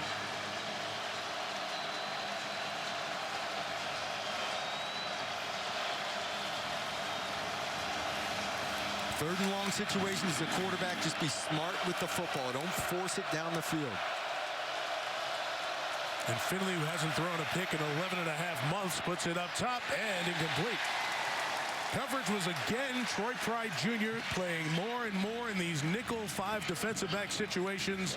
Kelvin Hartman, the intended receiver, and NC State will kick it into the wind. Well, Troy Pride's got a little easier. He has outside technique. He's going to have help to the inside anyway. He can sit off in coverage and just catch the receiver. Actually, Finley put the ball up real early there for a long yardage situation. He does not feel comfortable holding the ball. Into the wind, A.J. Cole. It'll be tough to catch. Fink, can he take it on a clean hop? No, he's going to let it go. It was one of those, I got it. I don't want to get it. And it turns into a 50-yard punt with no return. And the Irish will take over at their own 40. Halfway through the second, trying to stay alive in the college football playoff race. A good one in South Bend. There's no taking easy way out. Nobody said there was an easy way when my mom was working 2 jobs to get me and my brother and sister through school. When we were going through those shelters and them homes, there was no easy way out. She worked for everything she had to make sure that we could have what we had. So that means when I hit that bag, I'm not taking the easy way out. There's a great backstory to Josh Adams. That is his mom, April, ready to celebrate her son's 21st birthday tomorrow. And Catherine Tappan will help us tell the story of Adams and his mom and that path, a very difficult one to his success so far. He's blocking here for Brandon Wimbush, who gets out of a would-be tackle, gets to the edge, and he'll gain 5 yards on that one. Catherine? Well, Mike, April Adams made the 10-hour drive yesterday from Pennsylvania with Josh's 2 older siblings to be here today. She told me yesterday Josh's upbringing taught him that there are no shortcuts in life, and the hardships they had to endure are why Josh is so humble. She said she wanted to raise her children to have a chance, so her sacrifice and tears would pay off, Mike. And Josh, when he talks about his mom, talks glowingly. That's the reason he's so humble and works so hard. He's the play-action fake. Wimbush is up top for Equinemius. St. Brown couldn't bring it in. But another flag on North Carolina State. If it is, it'll be their 10th. Let's see if it's going to be on St. Brown and go the other way. I initially thought St. Brown. Defense, number 24. 15-yard penalty. Automatic first down. I initially thought St. Brown pushed off, but Austin actually reaches with his left arm 5. There's a little push, but reaches with the left arm and kind of gave a little tug and a hold, and the official was behind St. Brown and saw that arm. From this angle, you see the left arm come to the back of St. Brown. There's an offense. I think that should have been let go, Coach. They did correct the penalty. It is on 5. You're right, Doug. It was a right arm push by St. Brown that initiated the contact. As I said, penalty 10 on the Wolfpack. First down, Wimbush. That long throw, St. Brown, the catch slung out of bounds at the 35-yard line by Sean Boone. Fans wanted a flag. They don't get it. Now, I want to go back to Adams and to April Adams for a second. And when I spoke with Josh about his mom, Doug, he talked about all of what Catherine said and how much it has meant to him.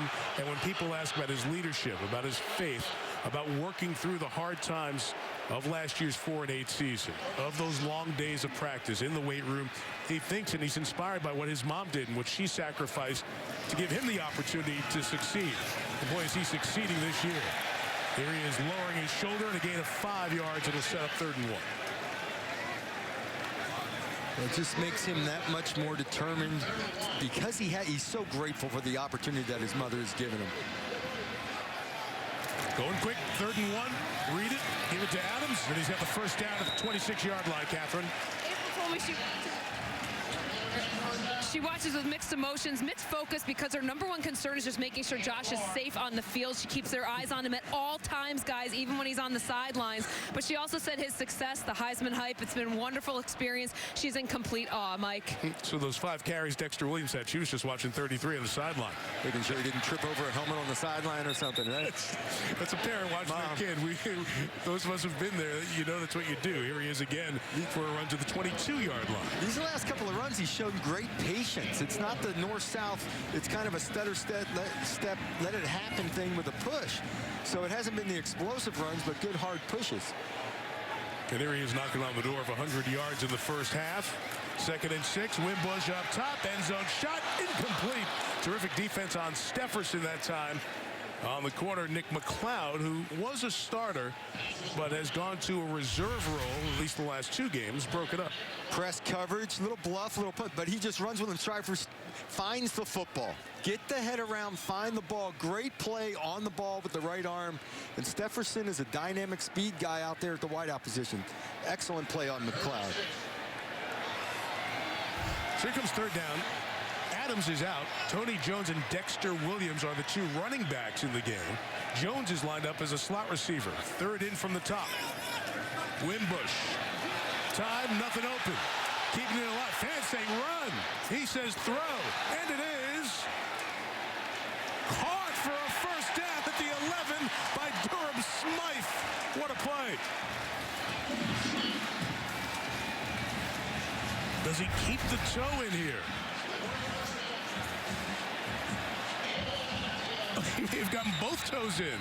He catches it. They're still on the ground. The ruling on the field is a catch inbound. Previous play is under review. And he holds the ball through the process as he goes to the ground and out of bounds and has it secured. This one was so tight they want to take a look at it one more time. Catch, then you go look for the feet. And you'd have to see something to determine that he was definitively out to change the call. That looks like a catch to me.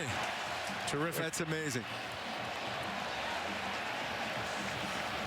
How about Austin not get? I mean, there was a window of about 2 inches to get that pass in. Yeah.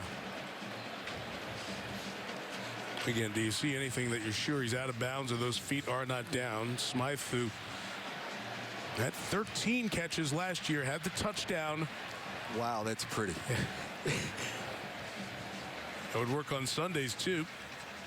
He's going to want a still shot of that.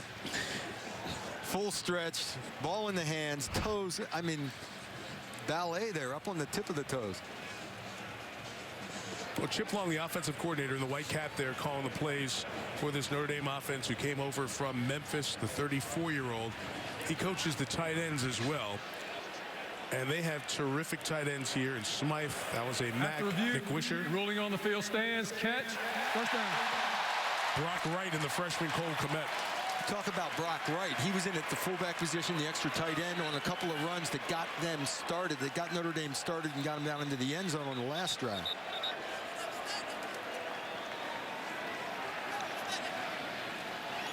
Terrific tight end group. They have already easily exceeded the performance of that position last year. How about the patience of Wimbush staying behind the line of scrimmage on that play? Buying time, looking around. The whole house was saying, run.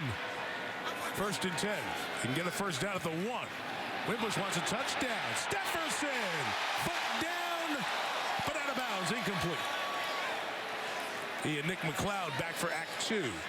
I thought his right foot came down. Let's see if something came down out of bounds first. Let's see. Catch. Look down. Oh, just when the toe comes down. I mean, a good pedicure would have gotten him a clear touchdown.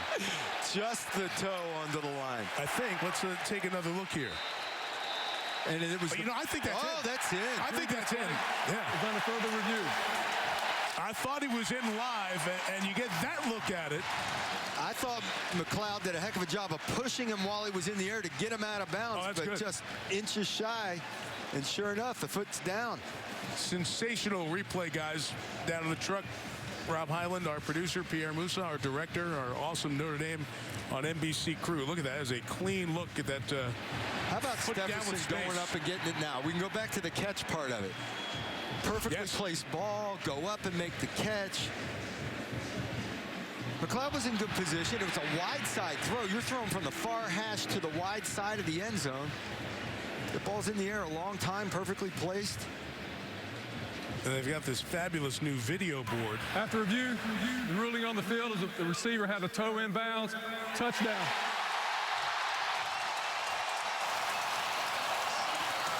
So all the fans had a look at it as you did at home. And they cue up the band as Stefferson has his 2nd touchdown of the year. I hate throwing those wide side fade routes like that. I always like throwing it to the short side of the field, much easier. Beautiful throw and catch. McLeod was in great position and made the play. Just barely got down in bounds. Getting a good rush on the end of these kicks for Justin Yoon. Extra point and bang through, and for the first time today, Notre Dame leads. Cliches get worn out, right? Game of inches, you've heard it enough. How about a game of centimeters here? Barely Smythe's toes, inbounds, first down. Barely Stefferson's left great toe. In the green, not in the white. Notre Dame 21, NC State 14.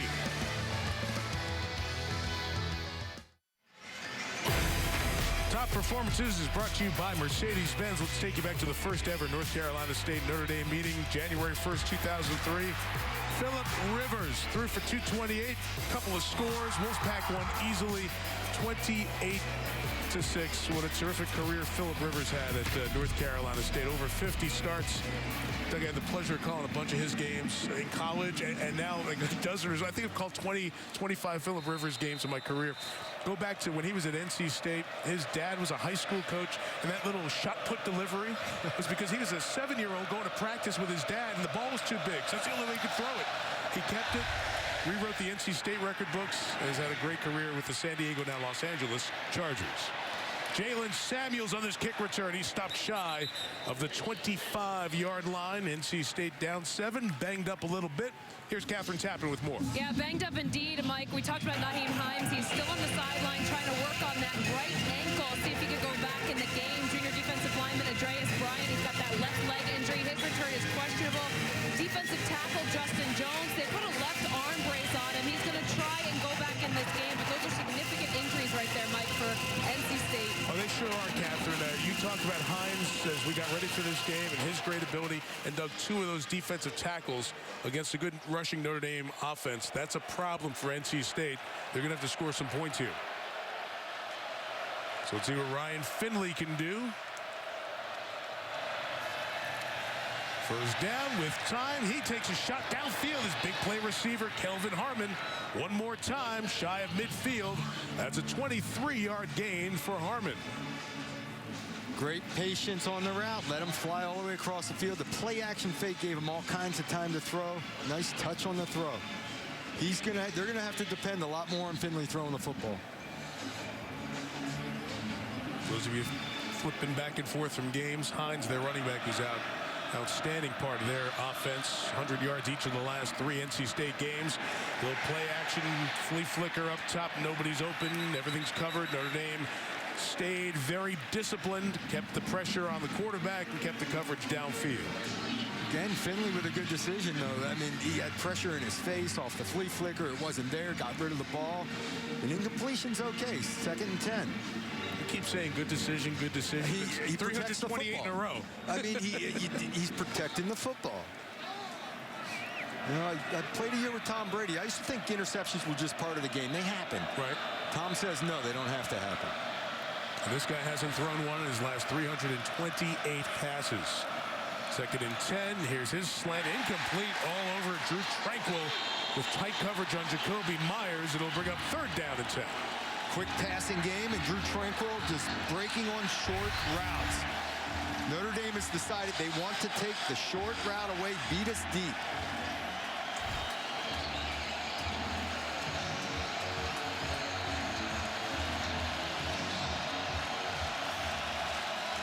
NC State defense a little bit banged up, struggling a little bit. Irish can take a timeout. They have defensive confusion here. So they'll use their 2nd of the half. Notre Dame, 2nd timeout of the half. 30-second timeout. I want to talk about Dave Doeren here for a little bit, because we've seen North Carolina State over the last 20 years with some really nice men, really nice people as their head coach. Mike O'Kane, Chuck Amato, and then Tom O'Brien. Doeren, who was a tight end at Drake, and then a linebackers coach at Kansas, then a defensive coordinator. Then went to Wisconsin, was part of their very successful defense, coordinator there for half a decade. And then the opportunity to be a head coach. He took over the program Jerry Kill helped build in Northern Illinois. A couple of Maction championships there at Northern Illinois, and now year 5 at NC State. And after all the fight for facilities and all the other stuff in Raleigh by guys like Mike O'Kane and Chuck Amato and Tom O'Brien for 6 years, Doeren came in, felt like the culture needed a little charge of energy. And this 45-year-old has it. Brings it on the defensive side, and he's grown a team with a whole bunch of 50-year seniors feeling like this is their moment. And they've shown it, 6 consecutive wins. And trying to get the big one here in South Bend. Irish rush 3. Finley is flushed. His pass to the sideline at the 41 is incomplete. It's out of bounds.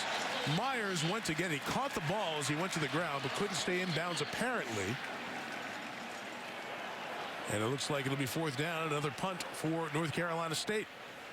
Well, Gillespie missed his block on the edge, which made this a much more difficult throw than it needed to be. And boy, just a half a step out of bounds. You're talking inch. There's the block. Boy, Okwara just zipped inside of him, and it flushed him out and made a much more difficult pass.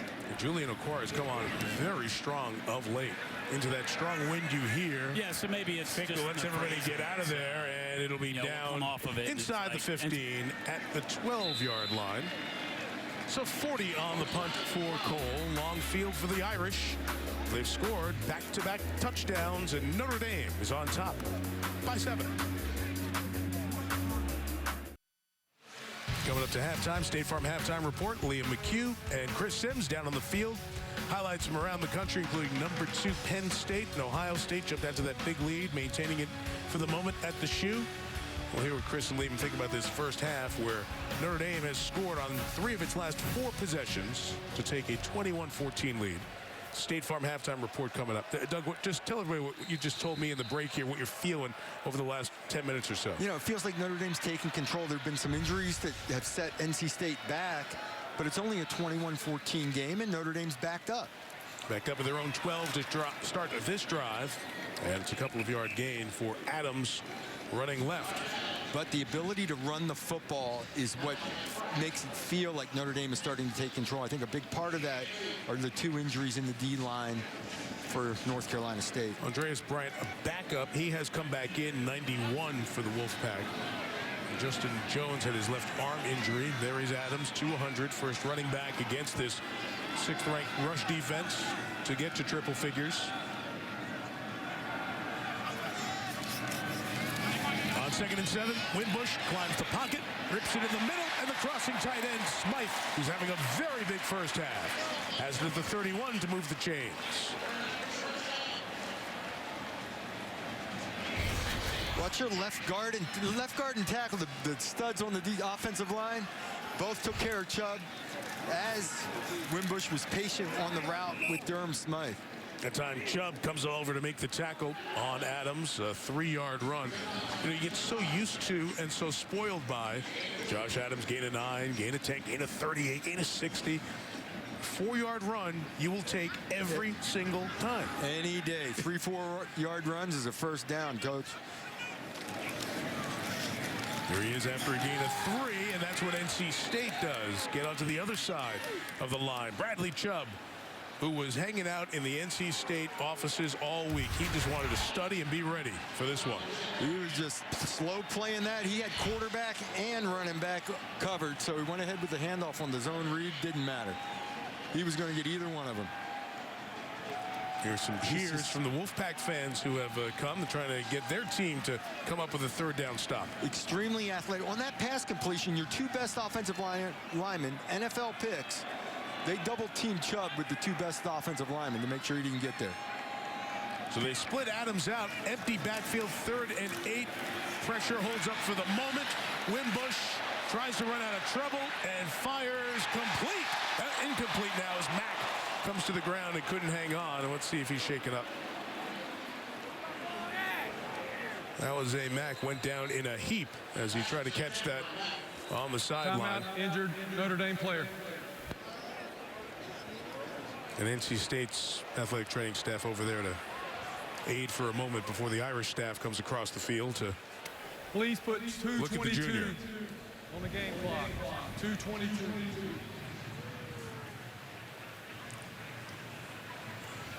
Let's take a peek here what happens at the very end with Mack.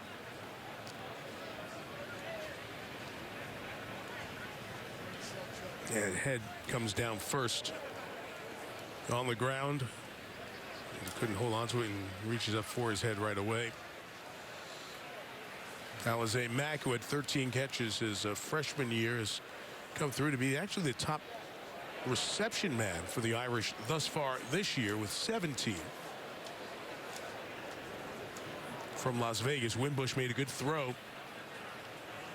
Tough to come up with, and the athletic training staff will check out Mack.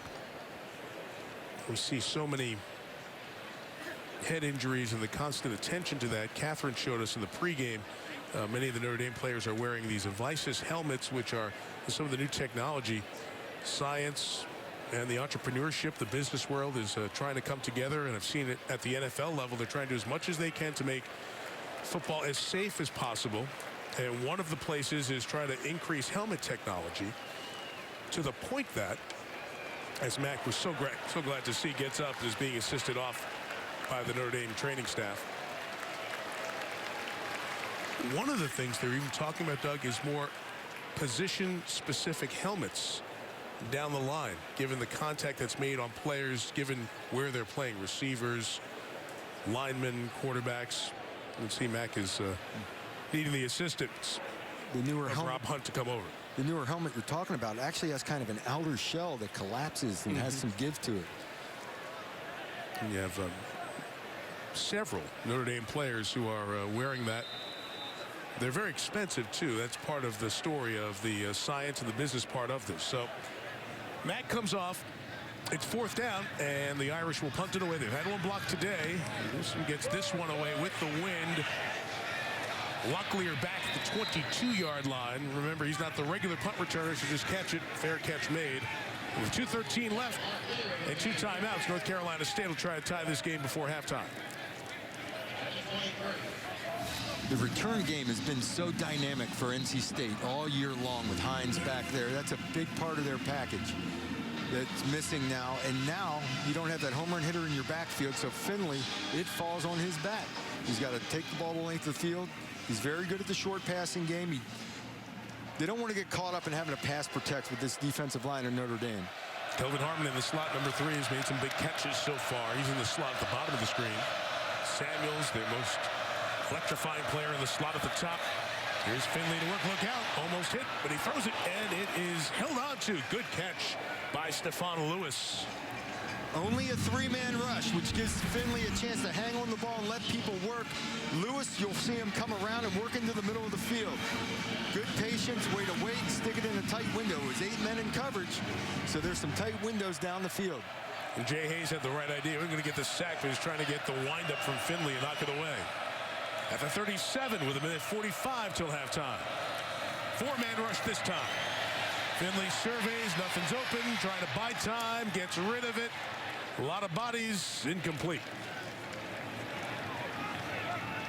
And 2 Notre Dame players hit each other, and they are shaken up on the sideline. Greer Martini was one of the 2 players, and he took out fellow starting linebacker Niles Morgan. So Notre Dame's 2 starting linebackers who line up next to each other both take each other out on this play. Which Martini coming over here. As he and Morgan collide, Morgan takes out Martini. Martini was fortunate to get his legs off the ground before this collision happened. And he's just coming back, remember, from a surgical procedure 15 days ago. Had a meniscus injury. And incredibly was back at practice in full go. And he's walking back towards the Notre Dame huddle, back on the field, so he looks to be okay. And they're checking on Morgan, last year's top tackler and the 2nd leading tackler for the Irish thus far this year. This has been a mostly healthy season for Notre Dame. Have not had many significant games missed to injury from starters, other than the quarterback Wimbush missing the game against North Carolina with a foot injury. After the incompletion, 2nd and 10. 3-man rush. Finley throws complete. It's Jacoby Myers shy of midfield. The nickel. Sean Crawford with the stop. Move the chains for the Wolfpack. At some point, Finley's going to have to try to hurt Notre Dame with his legs by getting out of the pocket and running with the coverages that Notre Dame is running.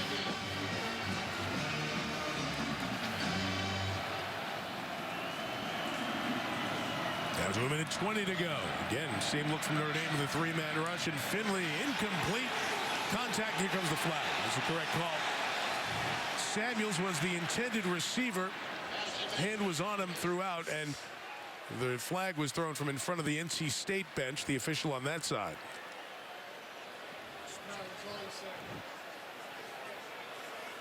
Pass interference, number 27, defense, 15-yard penalty, automatic.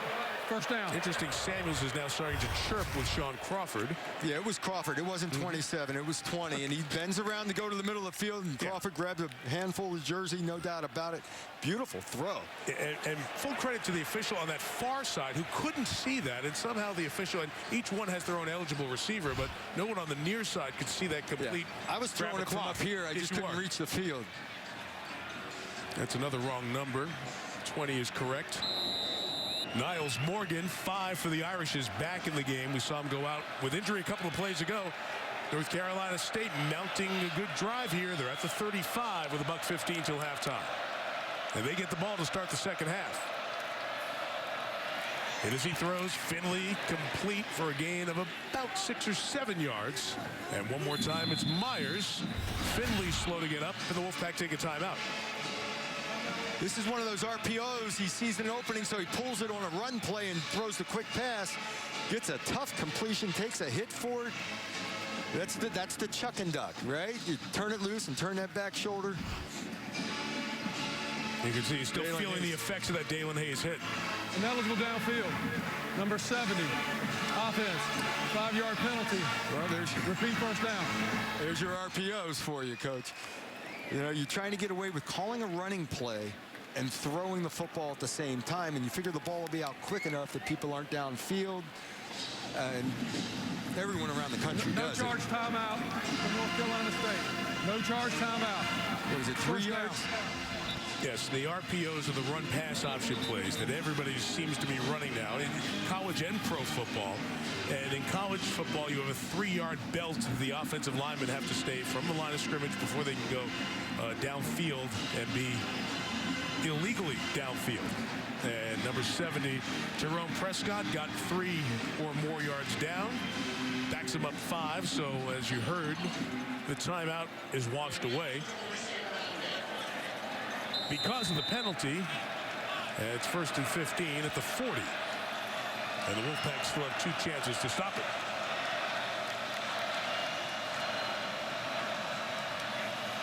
Irish drops 7 in coverage here. Finley flushed, throws that one up for grabs and throws it out of bounds to the sideline, incomplete.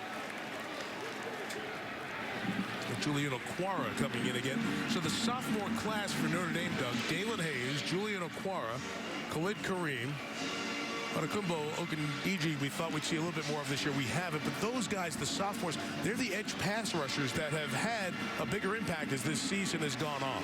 And for the most part, it's been Okwara and Hayes, Dalen Hayes 9. They are athletic, slippery, and have those one-on-one type moves to get to the quarterback. NC State scored on a block punt. Notre Dame responded quickly in the first quarter. And after a 14-7 NC State lead, the Irish scored on back-to-back drives in this second quarter. Screen set up for Gillespie.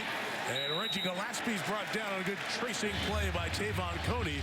It'll be 3rd and long coming up with 50 seconds till halftime here in South Bend. And a timeout taken by the Wolfpack. Timeout. North Carolina State. That's their second charge timeout of the half. 30-second timeout. Well, those of you who may have been watching that Ohio State-Penn State game, big stories here. Naheem Hines was hurt. He's their best running back. Explosive player. Ankle injury for this track star in the first quarter. It's changed the tone of the game. No 100-yard rushers against North Carolina State all year until Josh Adams in this half. He's over 1,000 yards in this terrific season. Brandon Wimbush just continues to produce. 2 passing touchdowns for the Irish, 1 rushing, involved in all 3. And that has been the story of Brandon Wimbush's season. He is now responsible for 21 Notre Dame touchdowns, running or passing, in this 3rd ever matchup between these teams. Last year was 10-3 in 7 inches of rain as the outer bands of a hurricane hit. And neither coach even really paid attention to the film. Just forget about that. Nothing to carry over last year to this. Here's a formation into the boundary, which leaves one-on-one to the wide side of the field. See if Finley goes that way. On 3rd down, it's covered, and he is sacked. Finley brought down. Good pressure all the way across the front from the Irish. Not sure if they're going to give Tranquil or Trumbetti the credit. Maybe they'll share it. It's a loss of 7 either way. But Troy Pride is one-on-one out onto the wide side. Actually, this is the short side of the field. Samuel's the guy that they like in these situations. Here's the wide side one-on-one look. Troy Pride, good coverage to the wide side of the field. So you get a quarterback holding the ball, and then the pressure gets there. Good coverage all over the field. Finley likes to do the quick rhythm stuff. A little uncomfortable holding the ball. Now, sharp clock management here by North Carolina State. They've got 1 timeout. Let it all the way run down to 4-3. Take the timeout. Timeout. North Carolina State. 3rd and final timeout. The 4th down play will 30 seconds. End the half. Full timeout for North Carolina State. And they'll throw it to the end zone. You wonder, well, can Notre Dame take a timeout? They only had one left coming in here. Would they take a timeout for some reason? Well, then if NC State picks up the first down, they extend their opportunities to score. So why give them more plays to score here? So clock managed properly by the Wolfpack, and they'll have a chance into the wind with Doug. The one thing they have that's an advantage over Notre Dame, size in the receivers. Harmon 6'3", Myers 6'2", Lewis 6'2". Go get a jump ball here. And Harmon is the guy that would probably be the guy going up for it. And there's no doubt Finley has the arm to get it to the end zone from here. The key on this would be hang on to it as long as you can before throwing it to allow your guys to get down there. That's Mike Elko, who came from Wake Forest. By the way, what a Wake Forest today. Beating Louisville, and they'll be in here next week. But Elko has really given this defense a jolt of energy this season as I'm playing fast and playing smart. He sends 3 defenders back to the goal line. As NC State will try to finish the half with a jump ball touchdown. 3 receivers to the right. 1 to the left to end this first half. Here's Finley uncorking downfield, and it is knocked down. Tremendously played by Julian Love. Saw it, went to get it from the back and knocked it down. And that brings the half to an end.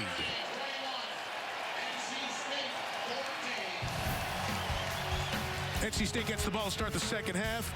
You want to see the Notre Dame band? NBCSports.com. You want to see Liam McHugh and Chris Sims, which I do. They're on the State Farm Halftime Report. Coming up after these messages and a word from your local NBC station.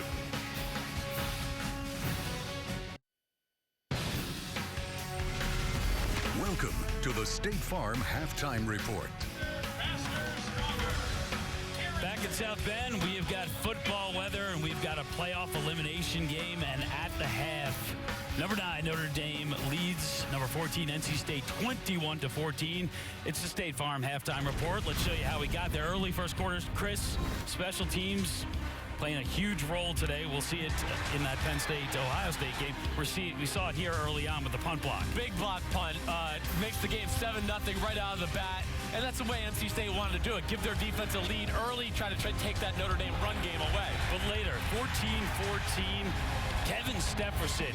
One-score game of inches, his foot's inbounds. Unbelievable play, great body control. We talked about that in the pregame. And Winbush, this is something he's done well all year. The fades in the back of the end zone, right on target. So Notre Dame leads by 1 score as we welcome you back inside Notre Dame Stadium. Liam McHugh alongside Chris Sims. We talked a lot about strength on strength coming into this game. Teams evenly matched. Good ground game, good ground defense. Something was going to have to give. Someone was going to have to be the difference maker. Right. You got Brandon Wimbush there, and he is our Gatorade spotlight for the first half. Yes, I mean, he was phenomenal in the first half, and he is the difference maker in the first half because NC State did a good job of the run game, not great. And I think the big thing is Winbush, the plays he made to score the touchdown, to go up 14-7. This on a third down, a crucial third down where he makes a big run. How do you account for Winbush is what NC State's problem is right now. And then his ability to drop back, and he's made some big-time throws today, this afternoon. To me, where we talk so much about this matchup up front, Winbush has been the difference in why Notre Dame is leading at the half. Coaches were talking about his confidence leading up to this game. It's been on display.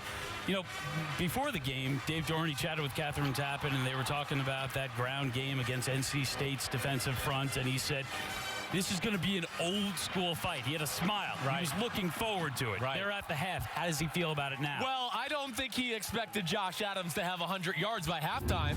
Now, they've done some good things, certainly, but still, I don't think he expected them to get pushed around quite the way they have been, and injuries have played into that. They lose a Justin Jones, one of their big D tackles. They had another guy banged up a little bit.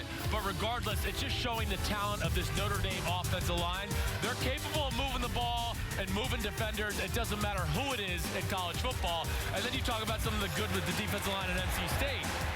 There's a lot to look at. We've seen our man Chubb at different occasions, pass rush, stopping the run game, and the big guys in the middle are still going to be something that Notre Dame has to work on trying to beat them up here as the game goes on. In the pregame, we also spoke about Mike Elko and his influence on this Notre Dame defense. They were great against USC. Yes. What do you think today? Well, I think they've been really great. They've taken the run game away. And then the thing I look at, too, they're trying to make Finney make throws in the pocket, and that's the one thing he's done so far to this point. He's made some nice plays within that decision-making, putting the ball into some tight windows. Talked about Josh Adams, 102 yards already on the ground. He's over 1,000 yards for the season. He's padding his Heisman resume. But let's face it, right now, Saquon Barkley is pretty much running away with the award. His dynamic skill set on full display in Columbus, Ohio. We'll have the highlights of Penn State, Ohio State. We return after this.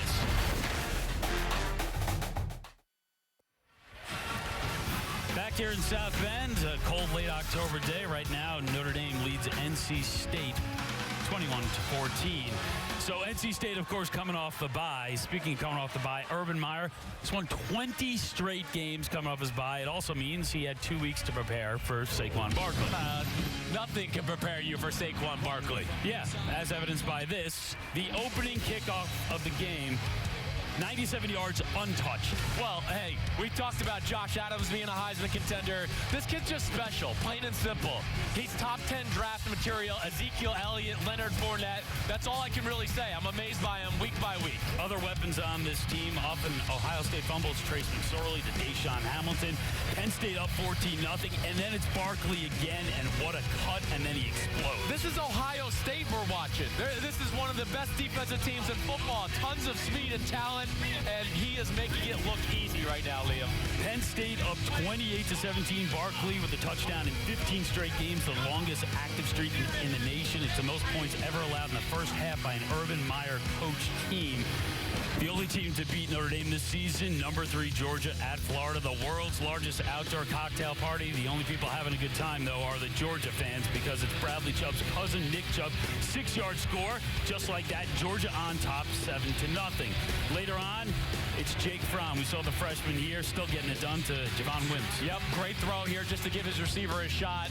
Georgia, this game was over before it started. You could see right away that they were on another level compared to the Florida Gators. And there's another level of speed, because it's Sony Michel, 74 yards. No one's catching him. This makes it 21-0 Georgia. Georgia Bulldogs looking to start 8-0 for the first time since 2002. With a loss, Florida would be off to its worst start in 31 years. The Gators haven't been shut out since 1988. Number 25, Iowa State, seemingly on a mission to keep the Big 12 out of the college football playoff. They upset Oklahoma here against number 4 TCU. It's Kyle Kemp to Matthew Eaton, 17-yard score. It's 7-0. Second quarter, it's more from Iowa State. It's Kemp to Hakeem Butler, this time a 4-yard touchdown. And just like that, Iowa up 14-zip. But start of the second half, here comes the game change. It's Cavante Turbin.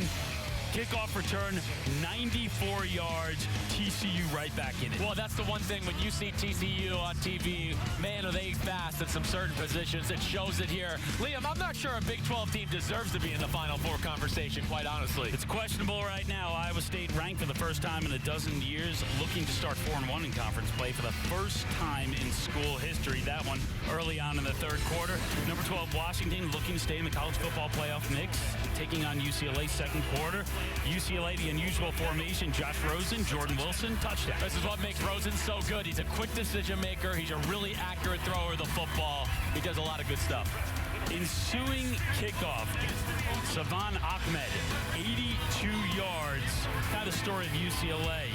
You get a little momentum, you give it right back, and then 2 plays later, it's Levon Coleman. He's going up the middle. Washington up 17-9. So even with Rosen, UCLA still struggling. It's now 20-9. That's in the third quarter. UCLA dead last in the nation in rush defense. They've given up 185 yards and a pair of scores on the ground already. Huskies have allowed just 9 touchdowns in 8 games this season. Wake Forest, they'll be here next week, hosting Louisville this week. Pick it up third quarter. It's John Wofford to Greg Dortch. And check out the cut here. Well, Dortch is electric in the pretty open field. And he gets a little seam here, makes it happen in the screen game. And oddly enough, he had another one just like it not too long after. So if it ain't broke, don't fix it. Dortch is fast. What? This is world-class speed. What? This brings me back nightmares of my Tampa Bay Buccaneers days when we had to play Michael Vick and the Atlanta Falcons. That's what he looks like. Later in the fourth, though, it's John Wolfpack to a wide-open Chuck Wade, 44 yards for the score. His fifth TD pass of the game. Wake Forest wins it 42-32. Wolfpack outplays Jackson, setting a school record 6 total touchdowns. The Demon Deacons, 625 yards of total offense, their most since 1968. As I mentioned, they will be in South Bend next week to take on the Irish. But right here at the half, the Irish up 7. More to come on the State Farm Halftime Report. This has been the State Farm Halftime Report.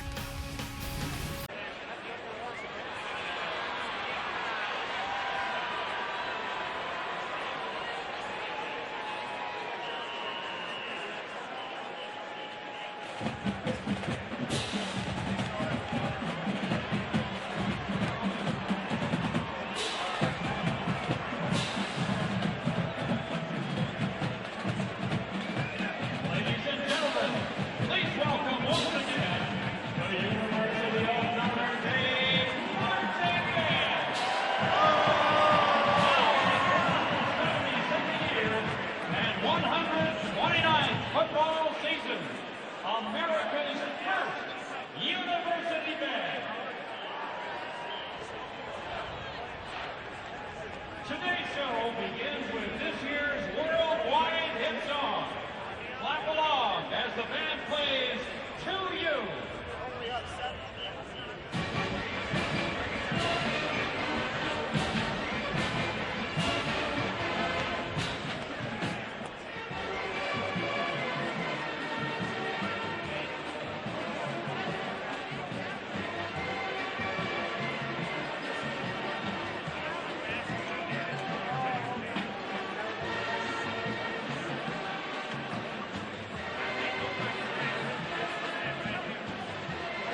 Sunday night is football night. It's a showdown in Motown as Antonio Brown and the Steelers face Matthew Stafford and the Lions on Sunday Night Football.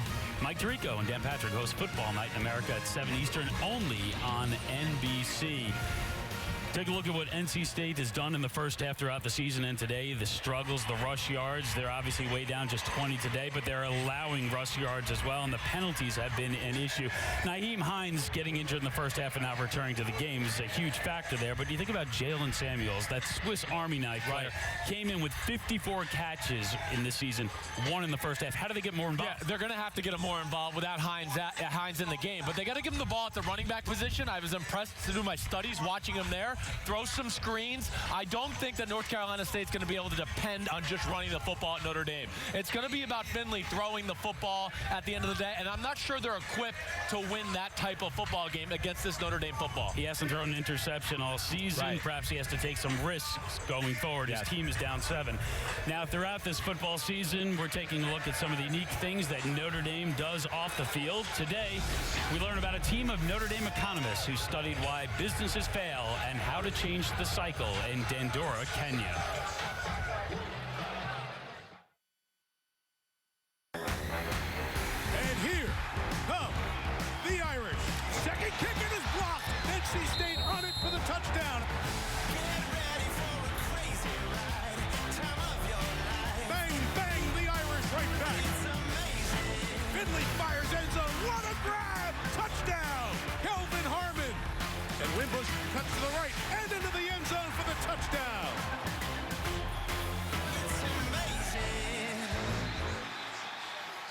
Great Saturday afternoon of college football around the country. Best game on the board at this point. This one right here. Irish leading by 7, holding NC State to 20 rush yards.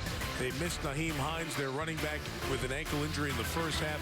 And penalties, 11 for North Carolina State. They only committed 15 in their last 3 games combined.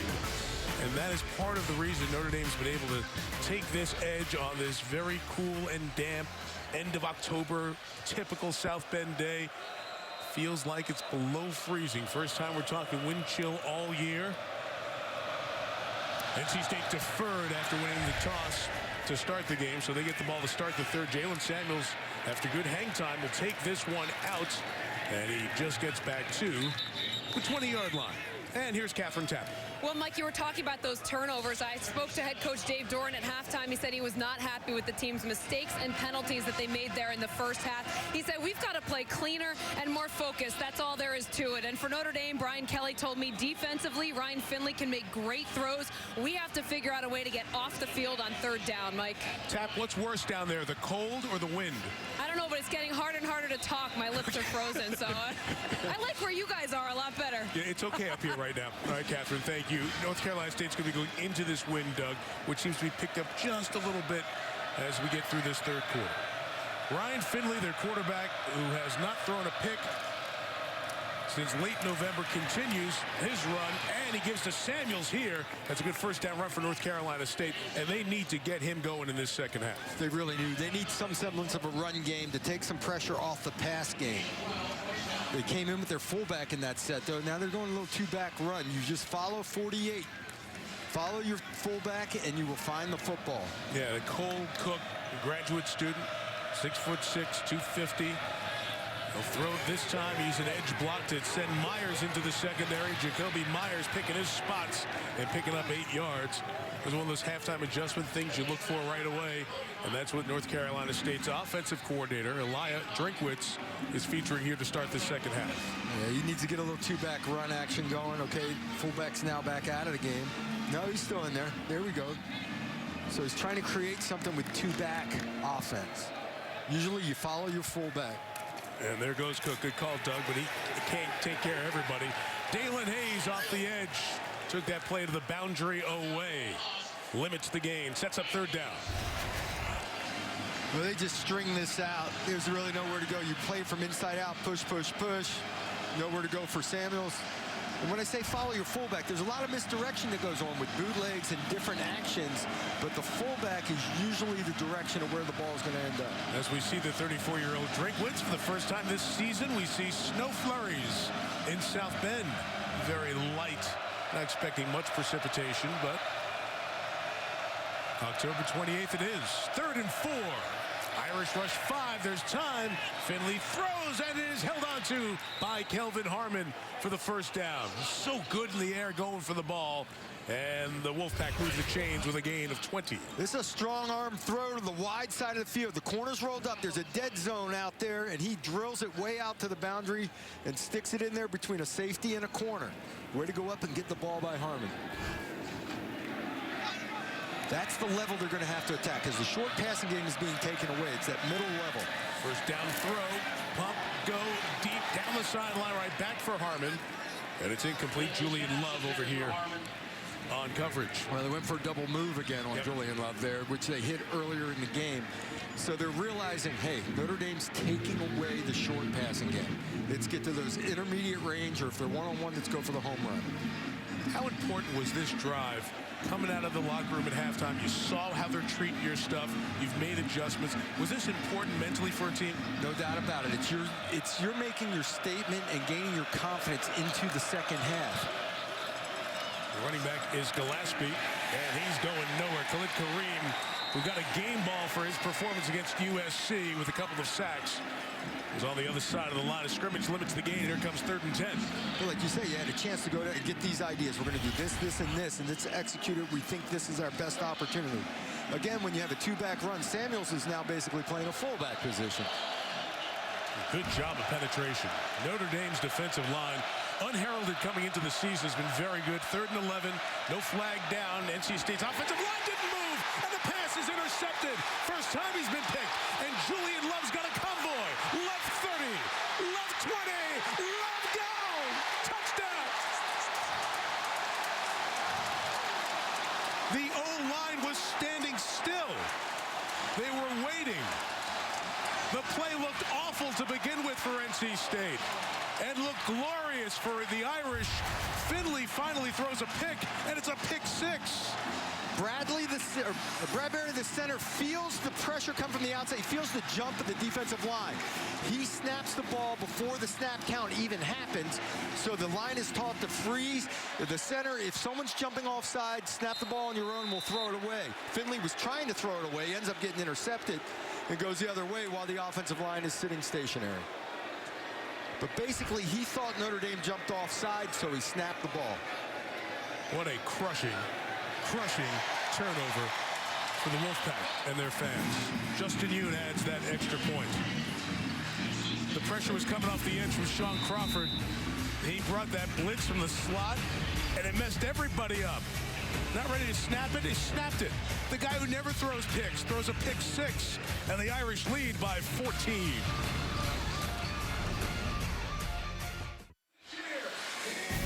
Notre Dame football is brought to you by State Farm, here to help life go right.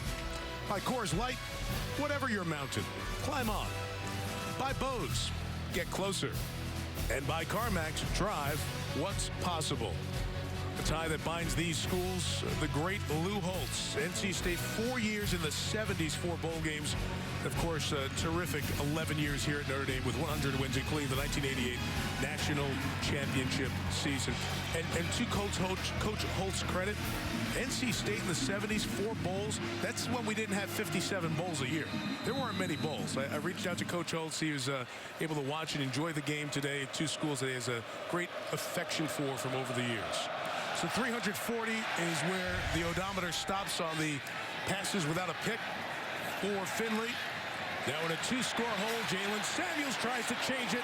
Yoon gets blocked. Samuels is inbounds across the 50, and a terrific return desperately needed by NC State.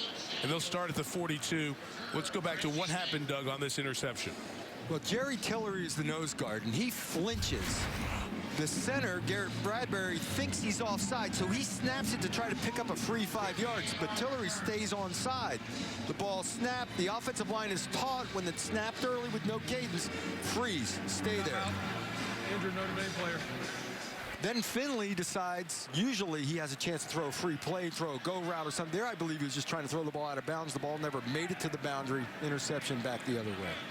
And for Love, it's his second pick 6 of the season. He had a 59-yarder against Michigan State. So Bradbury just reacting to what was going on, and it turns out to be just a disastrous play all the way around for NC State. They got a 58-yard kick return there by Samuels. And Nico Fertitta, who made the tackle on that play, is the Notre Dame player who's being looked at. He was over on the far side where he made that play. And Nico comes over to the sideline. It's mostly been a special teamer. Over the years, been a significant part of the special teams unit over the last couple of years here for the Irish. So I mentioned Love at that pick 6 against Michigan State, and this is a Notre Dame defense continuing to tell a much different story. 101 points, leading the country in terms of FBS teams in points off turnover, 12th in points allowed per game, 1 rushing touchdown. That's it. That's all they have allowed in 7.5 games, 30 quarters. And Mike Elko's defense coming up with a big game changer there to take a 14-point lead. Quick hand to Samuels to the short side. Tavon Coney sends him to the sideline with a gain of 1 or 2.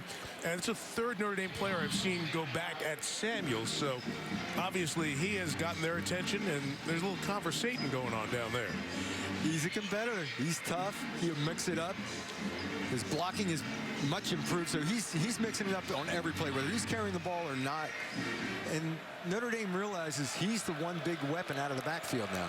Especially with Hines out, and he's out for the game. Ankle injury, Nyheim Hines out for the remainder of this game. 2-yard run for his backup, Reggie Gillespie. And Doug, just some perspective on what losing Hines for the game with an ankle injury means for this NC State offense.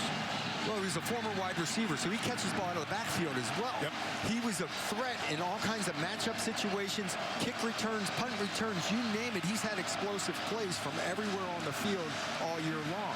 They don't have that home run hitter out of the backfield anymore. Going into the win might be 4-down territory here, down 2 scores. At the Irish 37. See what happens on 3rd and 5 first.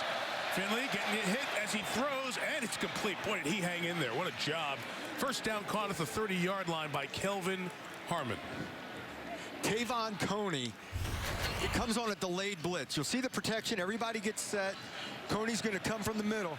And then here he comes late. He sees the pocket open up and comes flying in there. Finley stays in and delivers a strike. What does that tell you about a quarterback when he knows that's coming as he stands in there and throws it like that? He knew he needed a completion. He's tough as nails. He knew he needed the completion. He had to stand in there and take the shot.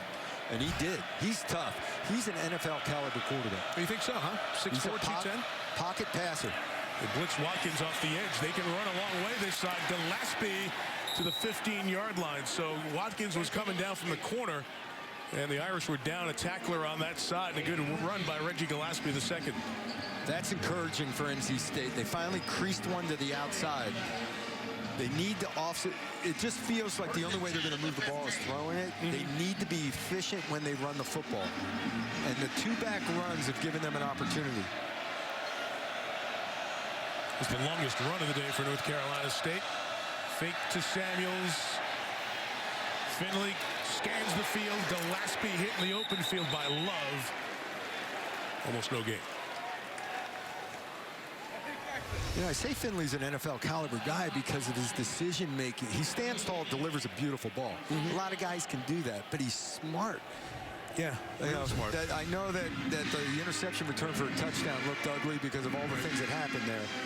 But when you go over 300 passes without throwing a pick, that's pretty impressive. And not just football smart, too. 3 different degrees given all of his time in school. 3 years at Boise State, now 3 of eligibility at NC State.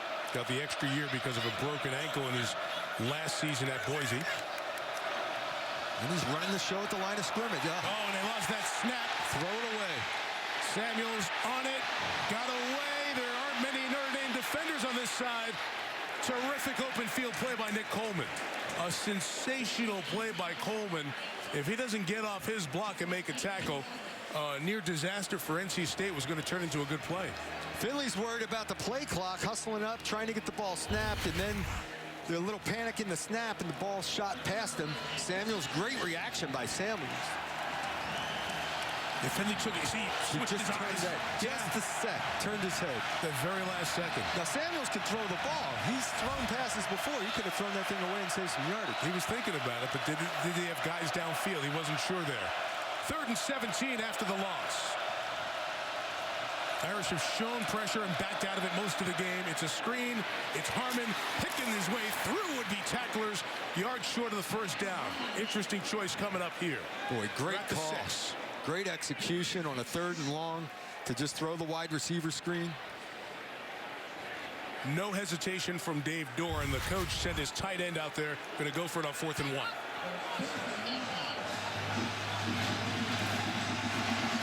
And again, it's a field thing. We're halfway through the 3rd quarter. You've got about 5 or 6 possessions left. Field goal, touchdown, 2 would get you tied if you went for the field goal here. But now a lot of window dressing, a lot of eye candy. Potential. In motion is Lewis. Gillespie's the back. The Irish come up with a stop. Tavon Coney.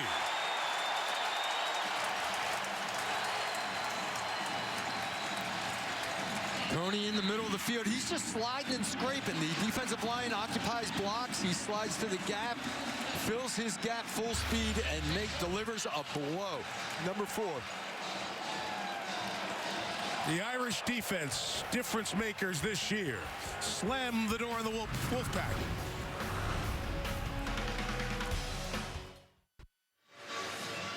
And Monday night, a night of passion uncovers a Russian spy's plans to defect.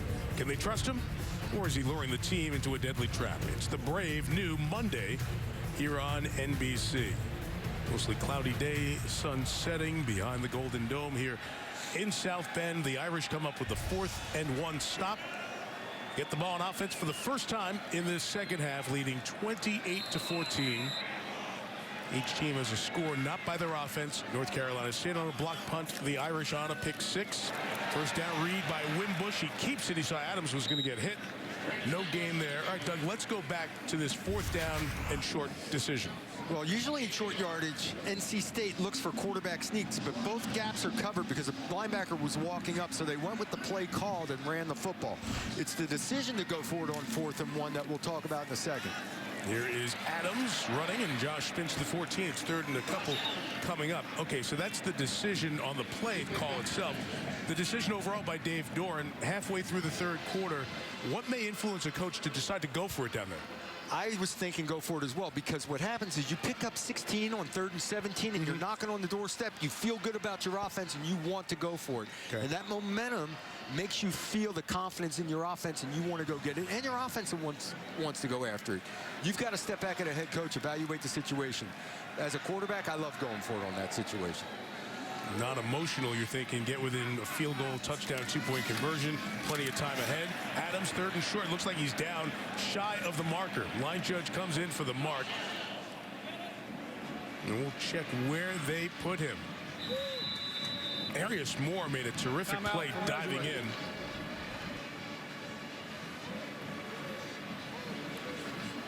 Looks like he had to get to where the ball was touching the 17-yard line. Usually when they start a new drive, they'll put it right on a yard mark. So he had to get it to the 17, and there he would be short of the 17. Yeah, it didn't appear he got there, and then he just got tripped up. I mean, that's not, you don't expect Josh Adams to go down on that. The veteran guy got in and got him. Arius Moore played more games on this defense than anyone else. Missed it by that much. Okay, well, I'm going to take another egg. Where's the credit card? You got a credit card to slice in there? I've seen that. You've seen guys take the card out of the pocket to see if there's room to slide the card between the nose of the ball. No way you were going for that. Right. So the 20 rushes now for Adams, even though he came up chain link short on that one. That's a career high for him. And he's over 100 yards one more time, but 111 would have kept this drive alive. The Irish open this second half with a 3-and-out.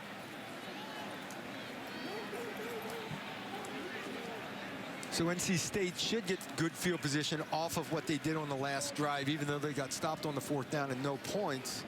They still should end up near midfield.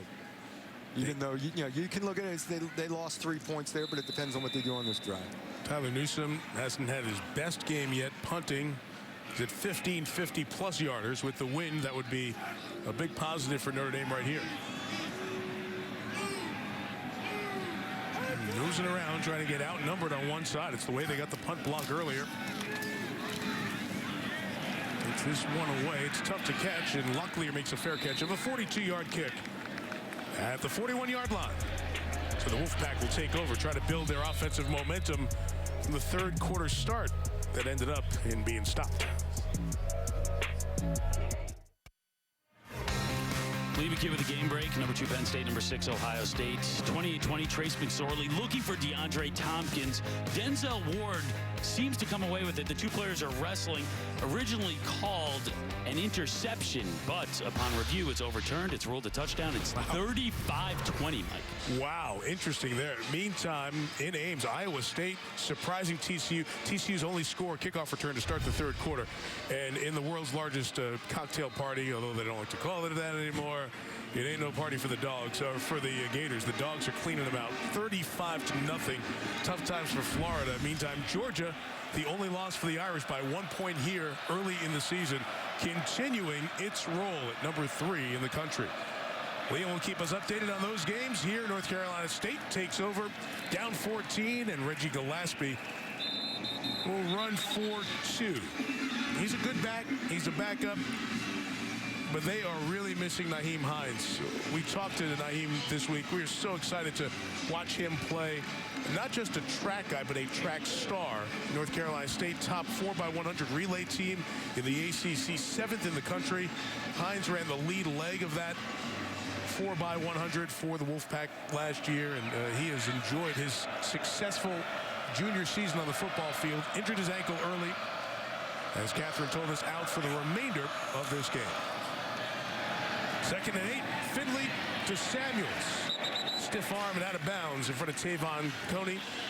Gain of 2 yards. There's Hines. We had a chance to meet him and talk with him during the week. A really nice young man. We talked on the phone. We saw him at the walkthrough. He really polite, excited about playing here, excited about his team, his situation, the whole deal. And it's a shame to see him out of the game because he's excited. And when he broke in the open field, talk about form running. I mean, he just smooth as silk, and you didn't catch him. If he got a half step anywhere, he was gone. You were asking him how he's such a good runner. I'm like, I can't go over 30, 40 yards without looking to pitch the ball to somebody. 3rd and 5. Finley's throw is incomplete, and that's a little bit of the story today. Sean Crawford and the Irish DBs, those contested balls, those short passes, they have broken up about a half dozen of them here today. Well, he's right in the slot, but he's sitting at the stick. See the first down marker? Crawford knows they run their routes around the first down marker. He's going to settle his feet, break hard on the ball, and then you got to make the play on the ball. You talk about good coaching. It's been a good game plan from Mike Elko. Just 1 touchdown for this Wolfpack offense. They're 3 and out. A.J. Cole kicks it. Chris Fink runs up for the fair catch and slides into it at the 21-yard line. 6-1 against 6-1. Right now it's the Irish by 14.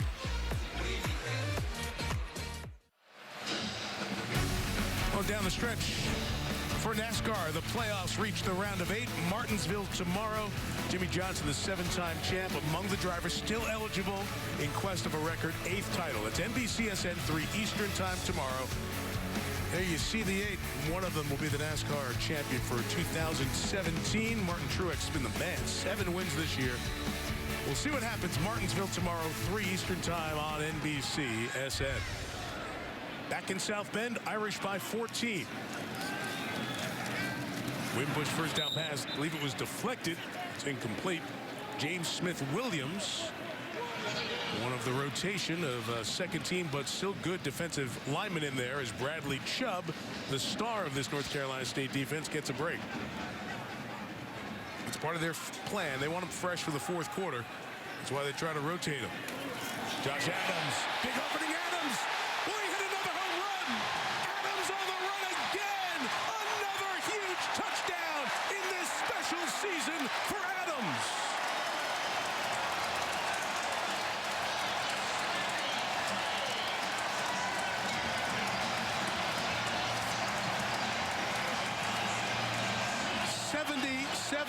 yards, and arrested Bradley Chubb's team will be down 21 the next time he plays. Sam Mustipher at center seals his man. But Alex Barrs to the right, and it's north and south. Look at that gap. Josh Adams says, where's that been all day? I've been waiting for one of those. He's been tough sledding all day, physical running. He finally gets a crease where he can turn it loose. A 7th run this year of over 60 yards. Yoon adds the extra point, 35-14. There was no contact on that one. Yards after contact helped set the table and loosen up the NC State rush defense. This is what the day's been. It's been yards after contact. There's a nice hole, but an arm here, an arm there, pushing. Most of this is tough physical running. He's strong. One arm is not going to pull him down in a hole. He's going to fall forward, continue to make yards, and he had his 100-yard rushing day. You know, it was tough sledding early. As the game has gone, Notre Dame's wearing down the defensive line. There were some injuries. And then finally, he gets a clean gap, and it's off to the races. And that's just persistence in the offensive line. And when you start putting Josh Adams in the national conversation with the top runners, Bryce Love didn't play for Stanford in their game against Oregon State on Thursday. Jonathan Taylor, Wisconsin. Josh Adams is there at the top of the list, and he's added to that today with some impressive runs against another good rushing defense and one more long touchdown run. 187 yards rushing, and they have not let up a 100-yard rusher this year coming into today. That is out of bounds, which means the ball will go to the 35-yard line. Third time Yoon's kickoff has gone out of bounds this season. Big things being talked about now for Josh Adams this 2017 season. Kickoff. Out of bounds, kicking team. The ball will be placed at the 35-yard line.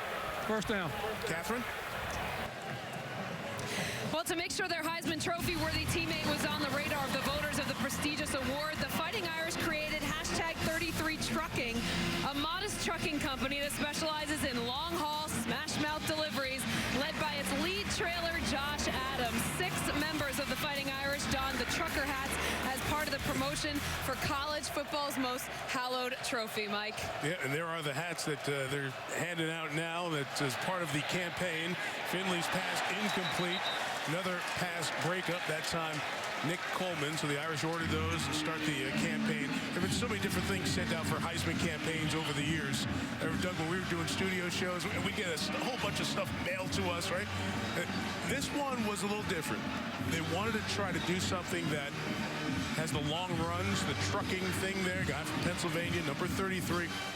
So the whole interstate theme, but also to incorporate the entirety of the team. If you add up 11 on offense, 11 on defense, and 11 on special teams, a little liberty with the numbers, that's 33. Here's Gillespie cutting it back for a couple of yards. You know, on the Notre Dame stage, special years get you special consideration. Saquon Barkley had a touchdown to start the game. He's been held in check, though, in terms of yards from scrimmage by Ohio State. Love didn't play. Mayfield in Oklahoma. And now Josh Adams updated to 1,154 yards in 8 games. And Doug, remember, he's gone 9 quarters where he hasn't even played in this season. So he certainly has brought himself into the conversation. From the back, the official stops the game here for a moment. See if the timeout was taken. Timeout. Notre Dame, first timeout of the second half. Please put 3:35 on the clock. Thank you. One of my favorite people, one of the people who introduced me to college football, and we lost him this year, is Dick McPherson, longtime coach at Syracuse. What he taught me 33 years ago, first time I covered college football, was sometimes they forget September, sometimes they forget October. They never forget November. If you're going to be in the Heisman race, you've got to do it the first 2 months. Has Josh Adams put himself in consideration for a trophy you know so well? I believe he has. I mean, Barkley has some unbelievable highlight stuff and the yards and all, and here comes Adams, just slowly catching him methodically. He's getting stronger as the year goes, and he split a lot of carries early in the year. Sure. He sat for 9 quarters in some blowouts. He could have gotten a lot more yards in situations. So, I mean, it's not like they were padding stats at any moment. I mean, he's just doing his share. Today has been the first time that he has been really leaned on to carry the full load, and he's responded. So today might go more to impress you from a Heisman perspective with 187 against the 6th-ranked rush defense. Against this defense, no doubt about it. After the Notre Dame time of 3rd and 6, NC State will run the ball here. Working hard was Gillespie, but the early penetration by Andrew Trumbetti, the senior from New Jersey, will force 4th down, and NC State will punt the ball away. So the last 5 Heisman-winning running backs start to look at their yards per carry. Ricky Williams and Ron Dane, Reggie Bush, and we know that his award was vacated, but he still won the Heisman with these numbers. Mark Ingram, Derrick Henry, look at their average per carry, and note where Adams was, 9.2 coming in. He hasn't heard it too much today, averaging 9 per carry. Fake back for the fair catch, and he gets it at the 10-yard line. But Doug, how do you get there with these yards? Linemen and 2 special ones lead the way. Couple studs on the left side, McGlinchey and Nelson, and they move people. They get movement on their blocks all the time, which creates this big gap on the left side to cut back and go vertical, especially when they get double teams. And here, Nelson double teams with Mustapher, McGlinchey walling his man up. They take a lot of pride in getting movement in the run game to create those seams, and in the pass game, solid as a rock. And here, McGlinchey actually gets the pull, which I'm sure he's excited about. This will be his highlight of the week. They're having fun today with Chip Long, their offensive coordinator, to the tune of 35-14. And that's Harry Hiestand, the offensive line coach for this Notre Dame team, who is just loved by his players, and he's part of this collective group. And we talk about the Adams Heisman campaign trying to be recognition of the team efforts. And I think they're all aware of that. Deion McIntosh gets this carry from off the wing there. His 45th on the season. And we talked about, you know, Heisman campaigns. You got a guy like McGlinchey, who's an All-American, and right next to him, Quentin Nelson. That was the one thing that Josh Adams was hoping for, that a Heisman campaign would fit his personality. Not about him, but about the accomplishments of the team along with him, as Adams gets a first down across the 20 and to the 21-yard line. Catherine? Well, Mike, I spoke to Josh Adams' high school coach, Tom Hedrick, this week. He said he's the same kid today as he was his freshman year in high school. He also said every one of the 1,800 students at Central Bucks High School, they knew Josh, not because he was a star football player, because he was an exceptional person. He told a great story about a girl in high school. She didn't have a date to the prom, and Josh offered to take her. He didn't want her to go alone. It's stories like that, Mike, that we've been hearing all week long about Josh Adams. Yeah, it's one of those, you get on the radar and people start asking the questions, and the more they find out, the more they appreciate what the young man's accomplished. Tough to do that against his team. McIntosh trying to run wide, and he was reeled in quickly by Kentavious Street. A freak athlete flag is down there. Street's got that 40-inch vertical and squats 700 pounds in a video that went viral. I thought foul. The bar was legal hands to the face. Number 98, defense. 15-yard penalty. Automatic first down. That's on B.J. Hill, so it erases this play. I thought the bar, I'm looking at this like, you got to be kidding me. My favorite is the audio in the back. Somebody yells out, he doesn't need a spotter. He can do it. He doesn't need a spot. Yeah, that's easy for you to say standing in the back. I'm sorry. You know what? I can look at that bar and get hurt. That is crazy. Good player, too. He was the #2 recruit in North Carolina coming out. And that's part of what this North Carolina State team has built. This defensive line that Notre Dame's run for over 200 yards on here today, 233. They have pushed each other stronger in the weight room, a little bit of toughness, but they're having a very tough time with the Irish running attack today as Mike Stevens, the corner, comes up to tackle Deion McIntosh. Don't lose track of the fact that they have Clemson next week. Yes, they do. And if they beat Clemson, they're basically home free. They got to win 1 out of 3 conference games from there on out. Don't you dare say they're home free, because you know they play after Clemson. Hey, Boston College is on the schedule. We're pumping our chests out a little bit. The juggernaut, BC. Great game last night. Great win over Florida State for Boston College. Unbelievable performance on red bandana night. 35-3 at Chestnut Hill. McIntosh to run for the first down to the 49-yard line. This game isn't over. It's a 21-point deficit for Dave Doran's team. But as you said, they've got conference games left. The defending national champions come calling. They go to Chestnut Hill. Wake comes in here next week. Wake Forest with an impressive win over Louisville. You know, Doug, this has been weird this season in this half of the ACC, the Atlantic. I mean, this is the half with the national champs in Clemson, the Heisman Trophy winner Lamar Jackson in Louisville, at Florida State that goes to a bowl game every year since you won the Heisman, pretty much. Adams with the carry there. But it's been turned upside down. NC State's been terrific this year. Wake Forest had that win today. And our alma maters, Boston College and Syracuse, have, from the mountaintop, with a win over Florida State, a win over Clemson, made this a very competitive side of the ACC. That's all down the road, but right now there's a 21-point hole to dig out of for NC State, and it has been a Notre Dame story. Adams has rushed for over 200 yards. The Irish lead by 21 after 3. And we'll be back at Notre Dame Stadium after these messages from your local NBC station. You're watching Notre Dame football on NBC.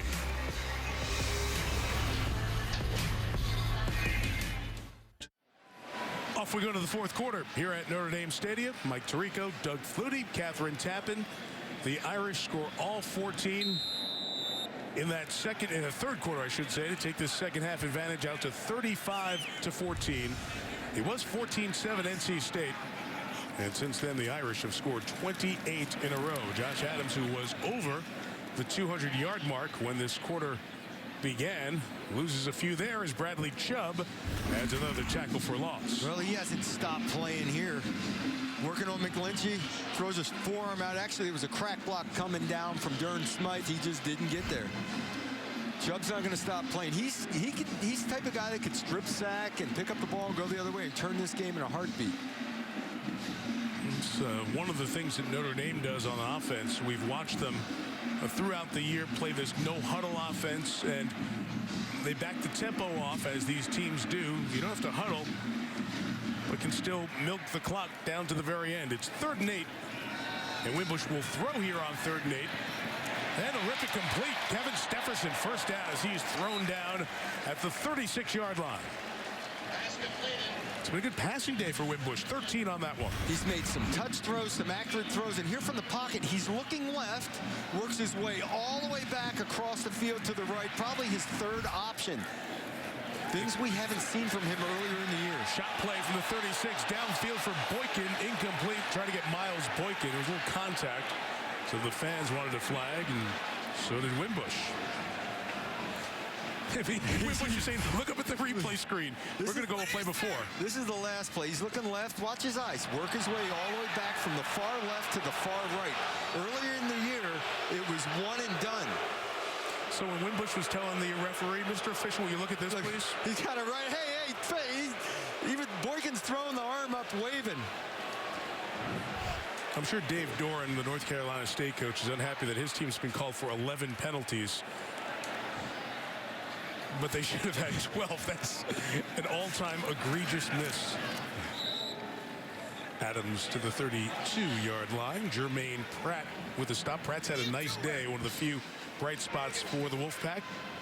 Adams heading out. Chip Long's got other options to send in. Send in Dexter Williams. What kind of job do you think he's done this year? First year after coming over from Memphis. Just an amazing job of flipping the switch from a spread offense, throwing the ball around to extra tight ends, 2-back runs, mixing in the run, using a mobile quarterback. He's done a phenomenal job of creating a mindset of a physical running attack. Movement here, going to drop the Irish back 5. False start. Number 72, offense, 5-yard penalty. Still 3rd down. It's been a tough game. Robert Hainsey's been called a couple of times. Tommy Kramer won. And all this strength across the offensive line, and you've got Hainsey and Kramer, a freshman and sophomore, sharing that right tackle position. And each said when that penalty happens, they're glad they're the one on the sideline and like, okay, that was him. Okay, well, don't do that wrong. The entire time they're on the sideline, they're eyeing each other, getting the look of the read. They know the play call. They're seeing their responsibilities and constant learning on the fly. So Kramer is dialed in on 72 because he's going to play right tackle probably the next series. And then when they come off the field, they talk to each other about what they saw last play. Here's what you did. Pressure coming. Wimbush saw it. Got away from 1. Can he get away from 2? He throws it right-handed towards the line of scrimmage as he was pulled down. And is slow to get up after he was pulled down from behind. The quarterback was outside the tackle box, and the ball went beyond the line of scrimmage. Bounce. In the area. Jared Fernandez was the one who grabbed Wimbush last, and he's very, very slow to his feet here. Timeout, injured Notre Dame player. Grab him by the back here. and then fall on his leg as he just kind of pitched almost like an option pitch forward. And it's everything he had to get an all-out effort to try to pitch that ball to get it back to the line of scrimmage. So he was fully straining out and leaving himself vulnerable. And slowly walking off the field. Remember, he missed one game with a right foot sprain. Ian Book started that game in Chapel Hill, and they beat North Carolina. And it was a legal play by Jared Fernandez. It was on a horse collar. He didn't grab inside the top of the collar or even at the nameplate. He grabbed from behind right at the number, and then he got his arm off and wrapped him up. So it was just a legal play, but tough ending for the Notre Dame quarterback. Yeah, that does not look like he's returning anytime soon. Book, the sophomore from El Dorado Hills, California. It's 4th down, so he'll have a chance to get warm in case Wimbush cannot come back in. 12:39 left, and Tyler Newsome will punt for the Irish.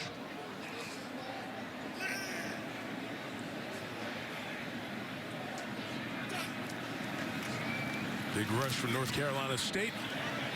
Newsome gets rid of it. And everything going ND's way. Down at the 8-yard line. They check on Wimbush, 2.5 into the 4th. His team up 21. Notre Dame football is brought to you by Volkswagen. Why settle for an SUV when you can have an SUVW? By Coca-Cola Zero Sugar. Real Coca-Cola taste. Zero sugar, 0 calories. By Reese's. Reese's. Perfect. And by AT&T. Third quarter tradition. William Tell Overture. As the students get involved. I'm sure a lot of Notre Dame students over the years who are watching, the alums, remember being a part of that break last week. Everybody back on campus here this week, and they have a top 10 football team that's walking around campus and raising the spirits here in South Bend. Reggie Gillespie remains the back from their own 8. Here he comes to the left. 3 yards to the junior from High Point, North Carolina. The football down in the triangle, the Raleigh-Durham area, very good. Charlotte County, Mecklenburg County, I meant to say, a lot of good football as well. So North Carolina State has a chance to build with a lot of in-state talent here as they continue to go forward. It's one of the reasons they have so many players who are 4th, 5th year of the program and have really built something good. Very disappointing day for them to this point. Gillespie couldn't get it. Julian Love again. Man, has he been everywhere today. He's just breaking on the ball. Here it's a zone coverage where he's breaking up on the swing route by the back. But primarily it's been man-to-man coverage that he has been shutting people down. He did get burned on one double move down the field. But the entire Notre Dame secondary has been breaking on those intermediate routes to short routes and knocking balls at more deflections and knockdowns than I've seen in a long time. That 142-yard pass play, but Finley's under 50%. He's 6th in the country, completing it at 69% during the season, but today 16 of 34. And that's a lot of credit to the Notre Dame corners. See them adjust the coverage late in the secondary as Finley rips it right, not even close. And now he's 16 of 35. They have done a great job. Notre Dame defense has done a great job of taking the easy throws away, forcing Finley to look up the field for the intermediate to deeper routes, and it's just not happening down there. And that's why the percentage, you're not seeing the wide receiver screens and the hitch routes and the easy out route. Everything is a difficult completion. It was aggressive, and it's worked.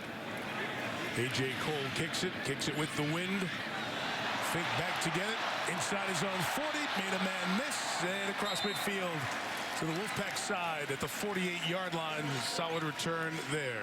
No points last 8 possessions for NC State. Irish defense has done the job. Up 21 here in the 4th.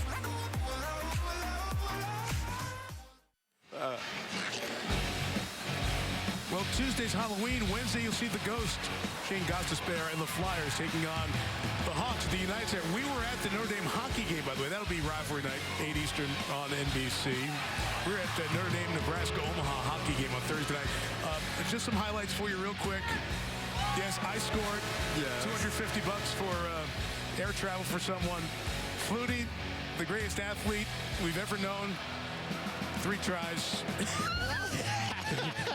Meantime, the hockey department, Catherine Tappan with Liam McHugh, our AHL host. Yes! All right. Tap the stick for tap, right? So, unbelievable. First shot, too.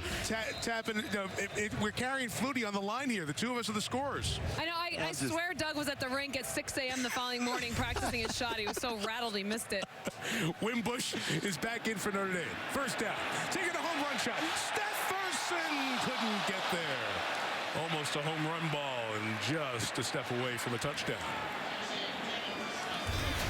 Boy, he turns this loose, and Stepherson can run. He came back 2 weeks ago. He's been a big part of the offense the last 2 weeks, blowing the top off coverages, just out of reach.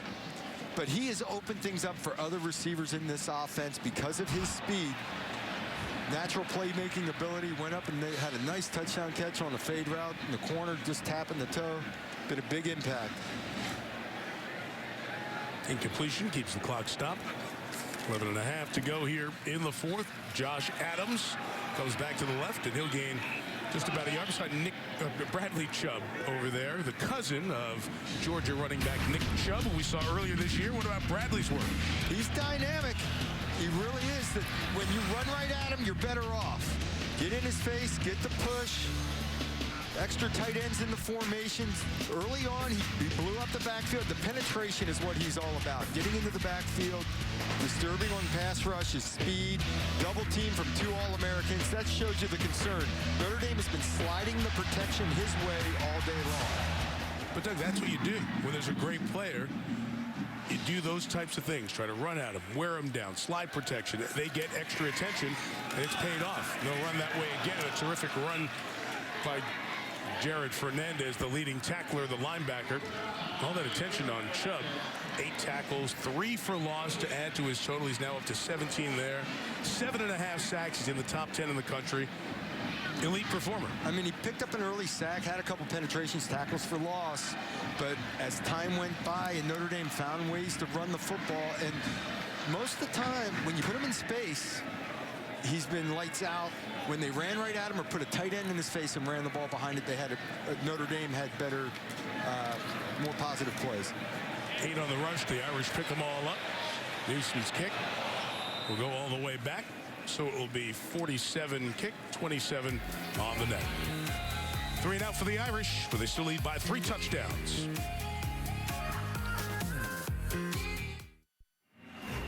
Liam McHugh with the game break. 8 unbeaten to start the day. The one in serious trouble right now. Number 4 TCU on the Iowa State 3-yard line, looking to tie the game at 14. Kenny Hill sacked, fumbles. Iowa State recovers, remains 14-7. But now with under 90 seconds left, TCU has the ball down a touchdown, Mike. Wow, what a job Matt Campbell has done in Ames. He was at Toledo from 2011 to 2015. He's built a real good team at Iowa State, trying to muddle up the Big 12 even more.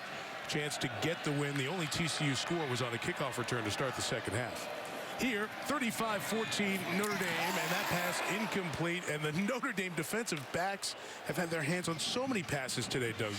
And basically, they're trying to take away the short passing game. So they're sitting flat-footed and breaking on the ball. And in third down situations, sitting at the first down marker and breaking the ball. I don't know that I've seen this many passes, rhythm-type passes, knocked down in one game. I agree. It's just amazing how many balls they're breaking on and getting their hand on the ball. 16 of 36. Finley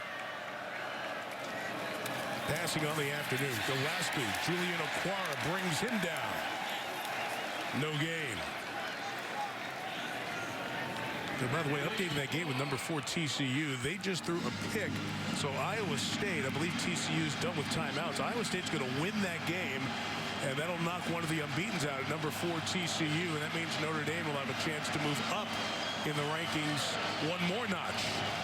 Georgia just cleans out Florida. Man, it has been a tough season for Florida. The Dogs keep winning. That makes the Notre Dame victory, or loss, I should say, look even better for the Irish. Blitz off the corner. They throw behind it. Gillespie, they got nothing out of 3 plays there. Dalen Hayes over there for the Irish, along with Jerry Tillery. you got to give Mike Elko credit again. Yes. I mean, there they bring a strong side blitz with Crawford. He comes off the strong side. They play zone behind it, break on the throw. And North Carolina State's punting again. Last 9 possessions for Mike Elko's defense. There you see. 5 3-and-outs in addition to no points. It's an NC State team that came in averaging 35 points per game. Punch it away by Cole one more time. Fake to the 23. Terrific open field tackle by Mike Stevens. It's been a good day for Brandon Wimbush. You know, early in the year, we were concerned with his accuracy down the field. And today, here's a touch throw where he had looked the corner off to make sure the window was open and put it in there with touch. He threw some on the move along the sideline. This one had a window of about 3 inches. Little sidearm one. I mean, he's putting the ball where he wants to put it, changing the arm angle on the delivery. Wide side fade into the corner, which is a ball in the air a long time. He's limping around a little bit now on that ankle. So the run game for him right now is probably a little limited, but he is throwing the ball extremely well today. See the tape, they spatted that left ankle. That was not that way before the game. They took him into the tent on the sideline to look at him after the injury. Run here for Dexter Williams. You saw that change platform throw inside. We'll see those tomorrow night with Matthew Stafford of the Lions in the Sunday night game against Pittsburgh. Those are the types of things that, you know, especially a quarterback with his mobility who gets on the edge is going to have to do, because defensive ends know, hey, let's stay home and try to block these guys' passes out here. And a lot of times when you're throwing the ball in the middle of the field or like the tight end area, the 6 to 8 yard passes, you got to get around the defensive end or a tackle to find that lane, and you drop the arm down and throw around people, especially on the run. They're throwing here on 2nd and 6, and taking a shot downfield towards Boykin. Incomplete. Interesting with 8 minutes left. They'll stop the clock, and Jonathan Alston was there in coverage. So the headline on the marquee coming into this afternoon, now evening, was number 6 running team, Notre Dame, number 6 run defense. Who would hold up? Then there's your answer. Yeah, as the game has gone, Notre Dame has just been able to chunk it more and more and more in the run game. Early on, very stout up front. A couple of injuries, but they came back in there. One came back in the game. 3rd and 6, they pressure, and they throw again. It's complete for the first down to Chase Claypool at the 34-yard line, showing tremendous trust and confidence in Wimbush. An 11-yard gain there. Well, the post route in the last drive, going after it right away, is Chip Long. That's Chip Long. He was near midfield. He went after him. He's in his own end. He doesn't care what the score is. We're going to run the offense and throw the football.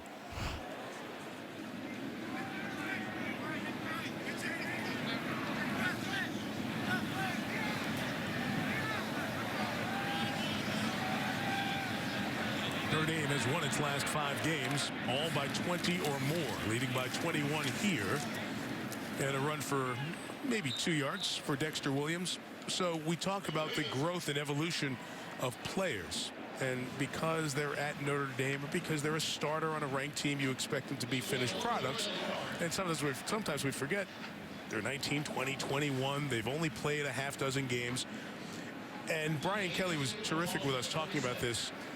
Sometimes you got to stop looking at every single number, and the pass completion percentage is 52, which is really poor in this day and age of college football with bubble screens and all the other stuff. But when you watch Wimbush's body of work over the last 2-3 games, you see a guy who's starting to improve at the position. He is making more and more pocket throws. We saw today on a couple of replays how his eyes would go from one edge of the field all the way across the field to the other. I mean, those were things he wasn't doing early in the year. He was very inaccurate with the ball. Even on little under routes, guys right in front of him, he was missing because he's unsure of what he's seeing. But you said he hasn't played in 2 years before this year. He was excited to get hit week 1. I remember that. Because he hadn't gotten the hit. So you got to keep it in perspective. And it's all one stage at a time. And when you talk about what Chip Long was talking about and Brian Kelly, that, hey, the numbers don't matter. And we're going to take those numbers, push them to the side. He's amazing on 3rd down. He's amazing in the red zone, and we're winning football games. First down run for Williams brings Deion McIntosh onto the field as he gets to the outside. He's chased down by Jonathan Alston. With 5:52 to go. You know, all this is being said. You know, the score right now, 35-14, 2 plays changed this game. A premature snap. Finley throws an interception return for a touchdown in a 4th and 1 play. 2 plays swung this game 21 points. Dave Doran's team was coming out of the locker room in a 7-point hole. Knew that they had to stop the mistakes. Too many first-half penalties, 11 of those, and they didn't have the room or space to have an error turn the other way the way it did with that pick 6. If you're checking my math on the 2 plays, 21 points, it was the 2 touchdowns and then the momentum for the 3rd. Okay. You're checking my math. McIntosh with the carry. Hey, much like the Notre Dame offensive staff, you just take some stats and put them to the side. Put them to the side.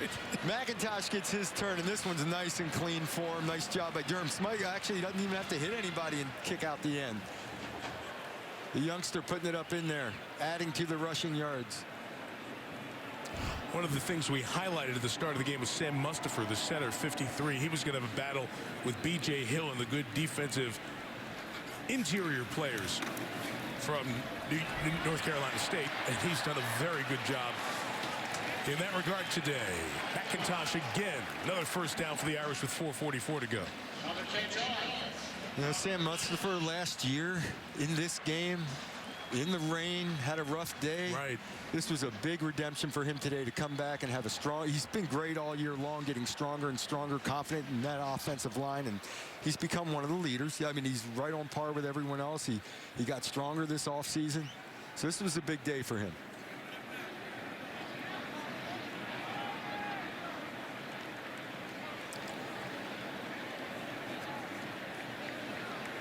First down from the 28. Be under 4 minutes here in a few seconds. Another 9-yard run for McIntosh. And you start looking at this number, Doug. It continues to impress in rush yards. Over 300 now for the Irish on the day. 53 is Sam Mustipher. The center, turn his man to the outside, create a wall. Just let his man take himself out of the hole. But he had a lot of double teams early in the game that he and both guards, Bars and Nelson, would get onto the double team, get good movement, and up to the linebacker level. He's been a big part of it. Timeout, Notre Dame. You saw that big number. 304 rushing yards on this Saturday for the Irish. This isn't going to be the cap to this season. This isn't going to be the pinnacle to this season. There's too much in front of us. Those were the words of Brian Kelly in the Irish locker room right after the USC game. There's a lot of talk. Notre Dame back in the top 10, winning 5 in a row by 20 or more. First time since 1966. There were 9 straight wins by 20 or more before the famous 10-10 tie with Michigan State. And this team has kept its focus. McIntosh will lose a yard here. The mental aspect, Brian Kelly talked about all the strength and conditioning they've done, the way they've gone about it, which has been different, the physical, the execution. He said the focus needs right now to be mental on our side. We need these guys to be in the right frame of mind, and he felt that they were this week and have taken care of business, and they've taken that from practice to the field. There's no doubt about it, and that all started in the offseason program and all that. I think the team is mentally tougher. You know, they expect to win now. Beating USC was a big win for them, there's no doubt about it, evidenced by a Gatorade bath at the end of the game. Correct. But they snapped right back into it this week and went back to work. Matt Bayless, strength and conditioning, was given a lot of credit for that turnaround mentally. He worked their tail off in the offseason. All the guys bought in when they started seeing the numbers change and they get stronger and quicker. And it's all some kind of science, I don't understand. But all measurables. And they're continuing to get stronger during the season during his program. It's very interesting. Dave Ballou, Jake Flint are also part of the strength and conditioning group for Notre Dame. They've used science, a mix of a lot of things. And for those of you who played football, and Doug, when you heard this, you were really intrigued by it. All the numbers, the metrics, Notre Dame, Brian Kelly feels his team as individuals are getting stronger as the season has gone on, which is very rare, and their adjustments seem to be working quite well on the field as well. No doubt about it, because usually you're hanging on to just get healthy for the next week. Right. You know, who's banged up, who isn't. Let's get healthy, take a day of rest. They come back, they lift hard, not necessarily with heavy weight, more with bands and things, but are able to continue to work really hard and push themselves. A lot of running. McIntosh trying to stay in bounds. He's getting his opportunity, and he is showing that there is depth in that running back room, half a yard shy of the first down.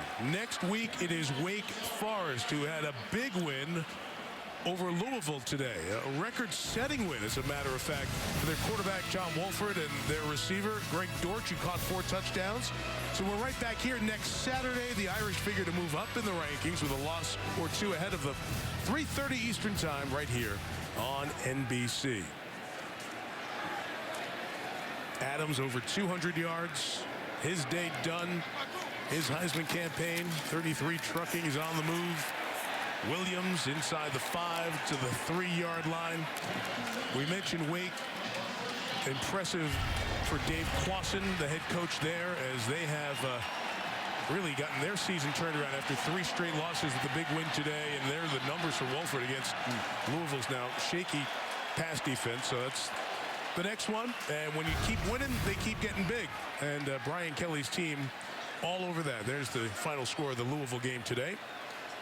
And Notre Dame has run this clock out with this drive here at the back end for about 6 minutes. The Pack go back to Raleigh. And they take on Clemson next Saturday.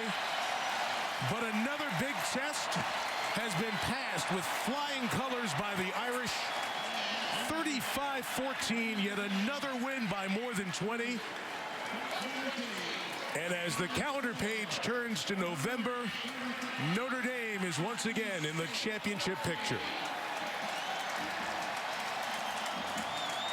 Terrific game for Wimbush. Adams over 200 yards. And here's Catherine with Brian Kelly. Coach, 6 straight wins now for your team, back-to-back against ranked opponents. What do you attribute most to the team's success right now? We got a great mindset. Our guys come ready to play, and, you know, they're dominating their opponent. They ran the ball, I don't know, 15 straight times against, that's a great football team. North Carolina State is a very, very good football team, and they control the flow of the game. Other than the mistake we made early on punt protection, you know, we pretty much dominated the football game. A tremendous effort once again from Josh Adams, over 200 yards rushing. Is there anything new that you learned from him on the football field in games like this? No, I mean, you know, he's got a great demeanor every day, comes to work. He's one of the hardest working guys that we have on our team, and it's no surprise. Great players are your hardest workers, and he's got a great supporting staff. That offensive line is an outstanding group as well. So, you know, another under-the-radar day for Josh. We'll just keep playing, and hopefully they won't vote for the Heisman until the end of the year. Coach, thank you very much. Congratulations. Thank you. Over 200 yards one more time, second time this year, and now you start thinking November. It's Wake Forest here. It's at Miami. The Canes have been in close games, and they keep winning them. Navy back here to close the home season, and to the Farm to take on Stanford to close it out. That is what stands between the Irish and as good a one-loss resume as anyone would have in the country, given what they have done throughout this year and the strength of that one loss by 1 point to Georgia. The alma mater sung again after a Notre Dame victory in South Bend.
A lot of believers in this team now. Josh Adams, 27 carries, 202 yards, and here he is with Catherine.